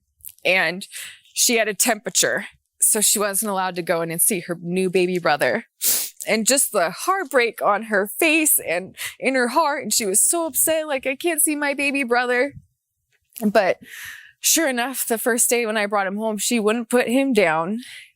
It's said that footprints can typically last days in the dry desert dust, and yet not a single footprint was ever linked to Carly. Not near Highway 6, not around the property, not in the open fields beyond. It's also noted that she took nothing with her that she would if this was a planned trip. Like she didn't take a bag or makeup or anything. She didn't take water, snacks or money. So although some do understandably theorise that Carly had a substance-induced episode and then wandered off into the wilderness, it's the lack of physical evidence that makes this unlikely. Mono County Sheriff's Office said in 2019, "In that terrain, we should have found something, anything." Now, bear with me here. I want to mention something that I think is interesting, and it's not something that I see other people mention about this case. Perhaps it's something, perhaps it's nothing, and I hadn't even considered this up until now. But at one point during the ground search, a pile of unidentified human waste, the solid kind, was found in the vicinity. It was suspected by some to be human rather than animal. This is a picture of the dog that found it, by the way. However, testing was inconclusive, and no link to Carly was ever established, but that's not to say that it wasn't hers.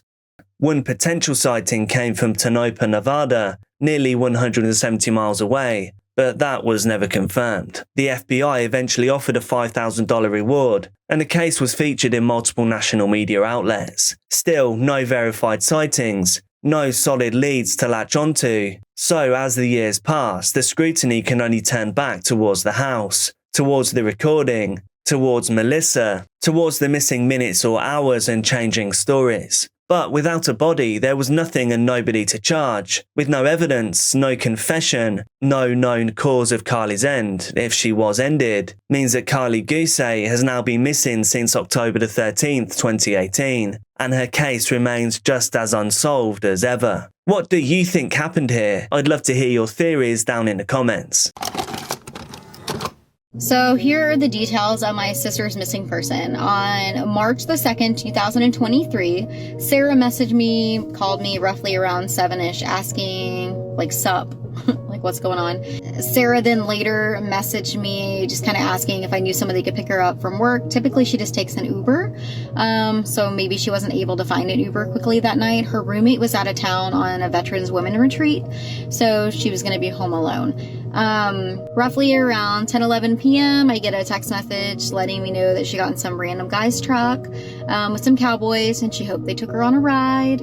At 10:11 p.m. on March the 2nd, 2023, a text message lit up up Michelle's phone. It was her little sister, Sarah. "I'm getting into a random truck with some cowboys," she wrote. "I hope they take me for a ride." An hour later, Sarah was spotted laughing inside a divided home in rural Reddick, Florida. She was eating snacks, watching videos, and talking with 3 strangers who knew each other too well, but her not at all. And then by 4 a.m., she was gone. No Uber was ever booked. No social media activity ever resumed. Her phone reset, wiped, and silent. One of the men at the house is no longer with us. One has been arrested for lying to police. The third changed his story more than once, and yet none of them have been charged. Sarah's daughter has just turned 7. She doesn't know where her mother is. Her family is left still asking the same question that the sheriff's office has not answered.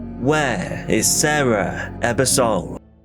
March the 2nd, 2023. It started out like any other Thursday for Sarah Gail Ebisol. The 26-year-old single mother finished her shift, where she'd been dancing at a gentleman's club, Café Risqué, near the I-75 just outside Gainesville. At around 7 p.m, she texted her sister Michelle asking for a ride home. Michelle, though, couldn't make it, but Sarah wasn't worried. She said that she'd just figure something out. So here are the details of my sister's missing person. On March the 2nd, 2023, Sarah messaged me, called me roughly around 7ish, asking, like, sup, like, what's going on? I told her I was at a high school softball game because I was helping my daughter, Little League team learn how to use a Game Changer app. So I was practicing scoring the high school game, so I couldn't just get up and leave. Sarah then later messaged me just kind of asking if I knew somebody could pick her up from work. Typically, she just takes an Uber. So maybe she wasn't able to find an Uber quickly that night. Her roommate was out of town on a veterans women retreat, so she was going to be home alone. She then told me someone from work would give her a ride home, and as far as I understand, she did arrive home. She took the roommate's dogs out. She walked to them. Roughly around 10-11 p.m., I get a text message letting me know that she got in some random guy's truck with some cowboys, and she hoped they took her on a ride. At 7:50, she messaged again, casual and sweet. "Tell the kids I said hi," she wrote. "Tell them I love them." This is a kind of text message that doesn't feel too important until what happens next happens. Sarah made her way to Circle K in Reddick, and surveillance captured her at 10 p.m, where she was walking through the brightly lit aisles. She picked up some snacks, a drink, and then headed out into the dark. Then came that final message. "Getting into a random truck with some cowboys. Hope they take me for a ride." She stepped into a black pickup truck with 2 men, Leonard Anderson and James Robinson. That was the last time that she was seen by anyone not under suspicion. Later that night, the truck dropped Sarah and Robinson off at a house on North US 441, and this house was shared by 2 other residents, those being James Shaler and Tisha McDermott. Inside, as far as we know, they watched videos and talked. At 1:24 a.m, Robinson texted another man, Tyrone Mormon. He told him that Sarah was there and did he want to come by. They say that she left between the hours of 3 and 5 a.m. on March 3rd, 2023 with a possible Uber. We do know now it was never an Uber. At first it was said it was a blue vehicle, then a black vehicle, sedan. They say a Kia, a Hyundai, a Honda, multiple vehicles have been mentioned. They say that she left for approximately 10 to 20 minutes and then came back.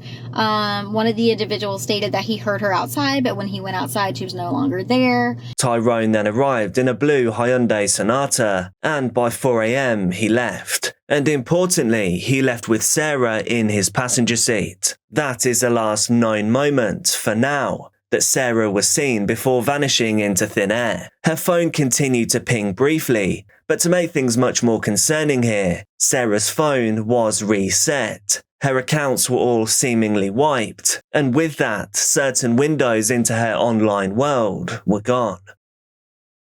Right, so let's go back to the house where she spent her final known night. Sarah didn't previously know anyone inside that house. She was a spontaneous and curious person, an explorer as her sister Michelle put it. But the 3 people that she ended up with that night weren't her friends. They were people with long histories, dark habits, and even darker connections.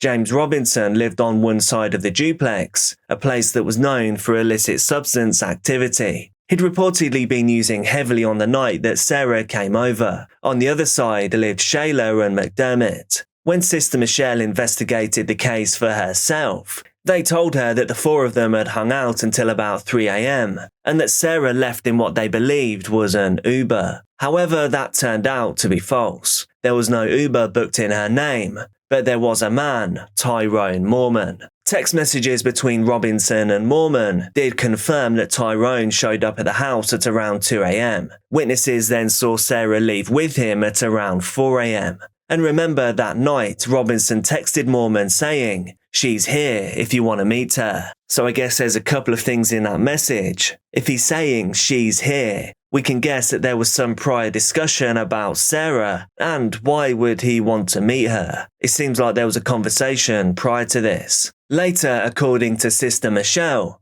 Robinson admitted to something chilling. He said that Sarah didn't walk out to the car. He said that he and Mormon had to carry Sarah to the car. If that's true, that raises a disturbing question. What condition was Sarah in when she left the home? Tyrone later told investigators that he never actually met Sarah. He said that he was actually out of town when she went missing. But cell phone data proved otherwise. On December 20th, 2023, nearly a year after her disappearance, investigators found footage showing Tyrone and Sarah together, situated at a 24-hour convenience store in northwest Marion County. This was at around 4 a.m. on March the 3rd. He was arrested the same day for providing false information to law enforcement, but he was released after posting bond. He has now refused to speak further with police. James Robinson, the man who first brought Sarah into the house, well, we're not going to get any answers out of him because he has already passed due to substance issues in May of 2024. That only left Shayla, McDermott and Mormon with possible answers, the people who last saw her. But none of them, not one, has offered a full account of what happened or what happened next. For weeks, Sarah's phone remained a missing piece of the puzzle. But dedicated Sister Michelle wasn't waiting around. She dug through her sister's digital life herself, breaking into iCloud, Snapchat, Gmail and more. She passed everything that she found onto the detective on the case. Then one clue surfaced. Sarah's phone had stayed active until 2:40 a.m. and strangely she was watching YouTube videos. Then at 2:57 a.m. someone logged into her Gmail. But sometime after that is when the phone was reset and wiped. So there's a couple of things there. If it was Sarah who was on her phone just before 3 a.m, and the accounts given by some of the people in the house are true, what happened during that window where she went from being on her phone watching videos to then being seemingly unconscious being carried out to a car? Anyway, by March the 6th, the device stopped pinging altogether. When investigators finally got access to Tyrone Mormon's phone in December, they discovered that he had lied once again. He hadn't lost or discarded his phone. In fact, a witness had told them that he still had it. And inside that phone were location pings placing Tyrone and Sarah at that convenience store early that morning, the one that was found on CCTV after nearly a year. And yet, somehow no one knows where they went afterwards. And to make things even weirder still, it's not just Sarah's phone that went missing. My sister's roommate paid a third-party service to ping my sister's last location of her iPhone. That last location was at Lake Livingston LLC, which is a Orange Grove agricultural farm, a 1,200-acre farm in the middle of Polk County, Florida, near Lake Windham, something like that. I did drive up there myself. I was able to gain access to the property as far up as the gate as I could get, with basically without hopping a fence to trespass property. Law enforcement in Marion County told me that someone had gone out to the property and they did not locate her near the storage units where the ping was. Michelle decided to search Sister Sarah's apartment, something that the sheriff's office, for some reason, never did from what I can see. What she found were a whole bunch of missing things, which, when put together, start to paint a scary picture. Gone was a folder of legal documents that Sarah had compiled for her custody battle. Also gone, a teddy bear with her daughter's name stitched on it, and a binder containing everything that Sarah had saved about her ex, Joseph Mayton. She had been planning to fight Joseph for custody of the daughter. It was mentioned that she left her wallet on top of a vehicle at some point. I do know that my sister had over $1,000 cash on her. She had made the statement to me that when she went and worked her work shift, she was going to show up to the child's father home with all of her money to barter to see her child. So I intended that's what she went to do. Michelle believes that Sarah had around $2,000 in cash on her that night. This was money that she had saved up to secure visitation. But no one knows what happened to it. No one knows if she ever made that exchange. That money just seemed to vanish into the ether. Her roommate reached out to me the next day and said, "Hey, have you heard from Sarah? I can't reach her." And at that point, I was concerned because she would respond. Sarah's roommate was the first to flag that something was wrong. She texted Michelle when Sarah never returned home, and then together they tried to file a missing persons report on March the 3rd, but the police told them to wait. So the two of them searched without authorities. Michelle organised volunteer searches. She brought in cadaver dogs to the Reddick house. She chased leads, tracked down names and pushed for warrants. She did what law enforcement would not. However, the deeper that Michelle looked, the more twisted the picture became. Members of the Field Force Unit are parking along Highway 441 in Reddick. As investigators tape up the property 27-year-old Sarah Ebisol was last seen in back in March. Officials with the Marion County Sheriff's Office say they received a tip to investigate near this location. The tip came from volunteers with the group Marion County Search and Rescue. Team Director Frank Marino says 3 of their search dogs reacted to something nearby. Once we had some sort of indication, we secured the location where nobody was allowed on until the Sheriff's Department came and took over the location. The group was approached by Ebisol's sister, Michelle. I could see where they kind of were adjacent on the property, but I physically was not able to enter. And that's because of a chain of custody of command. If they had to have found something, they didn't want me physically on the property as if I had led them to a particular spot or anything like that. 9 months later, Ebisol's family are still waiting for answers. Families shouldn't have to fight this hard for their family members. There should have been a lot more transparency and a lot more communication with the Marion County Sheriff's Office. With as much information as I provided them with for the last 9 months, I basically get no comment back. It's a difficult situation, which is why Marino is trying to help. I mean, you can have 1,000 people out there, and as a family member, you still feel it's not enough because your emotions take over. MCSO officials confirmed nothing suspicious was found on the property, but they will expand their search if needed.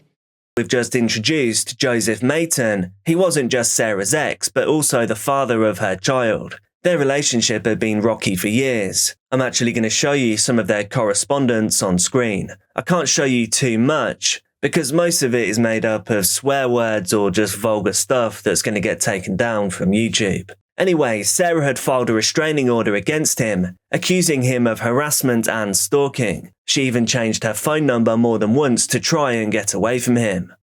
On January 23rd, my sister messaged me she got a new phone. She got a new phone because JM was stalking her through her device again, through her cell phone, through use of her Google account. He signs on as one of her devices. He's able to see her text messages, locations, emails, photos, all of the above. Anything you do on a cell phone, he has complete access to. So Sarah had gotten a new cell phone. She messaged me, "Hey, this is my new number." I asked her why. She said because JM was basically harassing her again, stalking her through the device. The last time she had seen her daughter, they got into an altercation. He got angry. He had thrown something and hit my niece in the face. My sister got mad. He became violent. He told my sister not to come back, yada, yada. So my sister had not seen her daughter in a few weeks since that point. So she had gotten the new phone, kind of blocked him. He didn't have her new information. At the time of her disappearance, even though she got a new phone, it was actively using that new phone on January 29th, 2023. In March, he wouldn't have had probably access to her location or anything. So he wouldn't have known physically where she was. So if I give out these people's names or any details close to the addresses, he will then be able to look them up. I believe wholeheartedly that he is trying to plant evidence on those people. What I believe happened was, I think the people at the home knew she had $1,000 plus on her. I think that they stole her cash. I think that she left in that vehicle and got dropped off at her home when she realized her cash wasn't there, and she had possibly contacted JM and told him she had the cash and wanted to see her child. I think he probably agreed, or he picked her up himself. I think she went back to the house and started yelling and screaming. That's why they said they heard her. My sister would become irate if she thinks somebody took her money. She would be clapping her hands, acting all kinds of ghetto. And I think that's why they're not giving up all the information. I think she did leave their house, and I think she showed up at his, JM's. I think that they stole her money.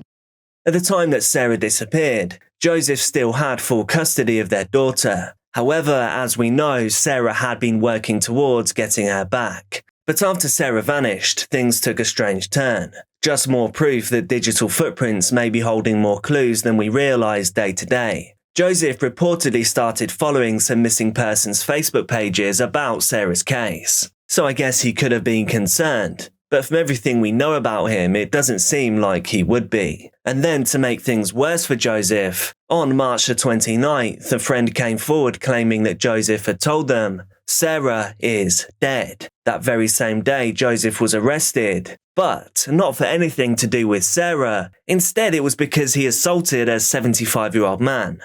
A few weeks later, he was fired from his job, managing a Kayla Suites motel. However, he wasn't done with that place. On April the 24th, Joseph illegally entered the office and then rekeyed 2 motel doors, room 119 and 121. Michelle begged investigators to search them, but they refused. So that begs the question, could it be possible that something happened in one or both of those rooms? I guess we'll likely never know. The roommate then becomes concerned. So when she reaches out to me, I immediately start calling Sarah. I'm not getting hold of Sarah. The phone is going to voicemail. This is off for my sister.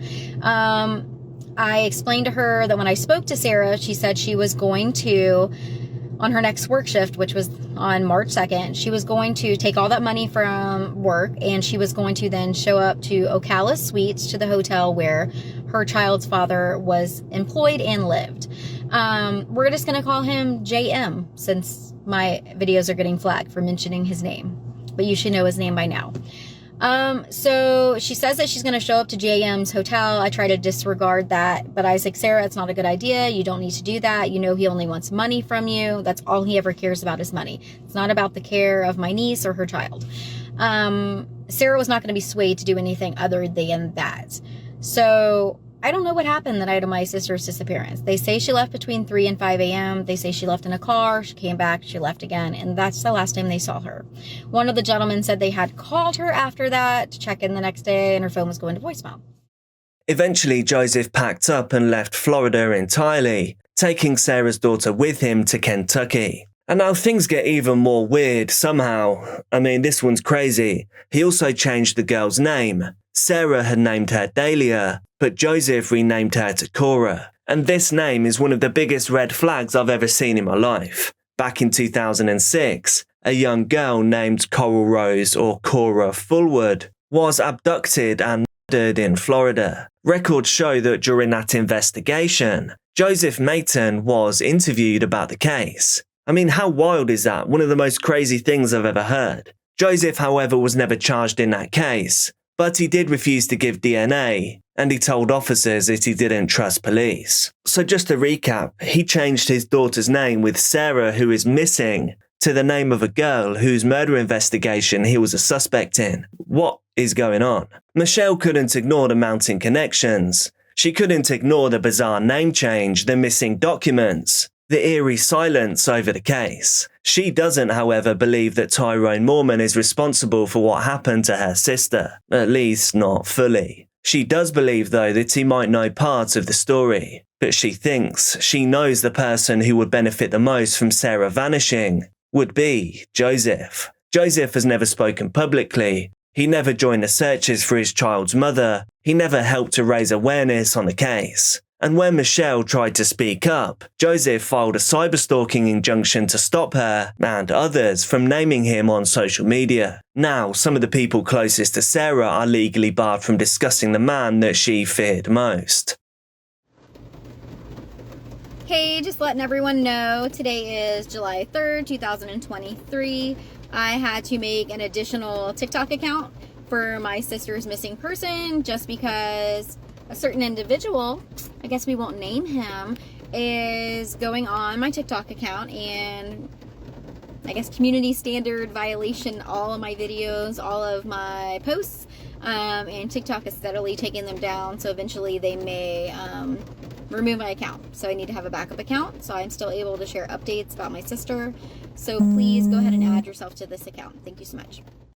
Sarah Gail Ebisol would be 29 now. But from the pictures that we see, from the information that we have, she seems frozen at 26, walking into that gas station with her sequin tank top and black sweater, where it's very possible she was unaware she may have only hours left to live. Since then, there have been no confirmed sightings, no verified tips, no movements on her bank account, no posts from her social media. Her daughter is now growing up far away and with a different name. I'm sure she's being told a different version of the truth. And Michelle, who seems like one of the strongest women I've ever seen, she is still searching. She's organised protests, put up billboards, pleaded for national coverage, pushed for more warrants, more searches, more transparency on this case. She keeps Sarah's name alive on Reddit, in Facebook groups, and through every reporter who will listen.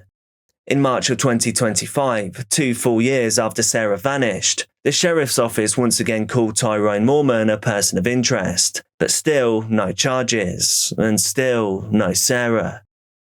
Also, the missing persons went out. They're still listing the picture of my sister with the truck. The truck's been located over 2 months ago. I don't know why they haven't issued a new one. Other counties that have been notified, like Polk County, when I spoke to them, didn't know my sister was missing. She's not listed in the database anywhere as a missing person other than the flyer that Marion County made themselves, which is ridiculous. I was told by the Marion County Sheriff's Department that they had sent somebody out to that property in Polk County and farm workers were investigated. They were questioned. They took statements. They didn't locate her or the cell phone near the storage units. Polk County verified to me that they never went out to that property. That is their jurisdiction. They didn't know my sister was missing. They had never heard about her. They had not spoken to Marion County in regards to it, and they had not been out. And then Marion County turned around and said another police department went out there.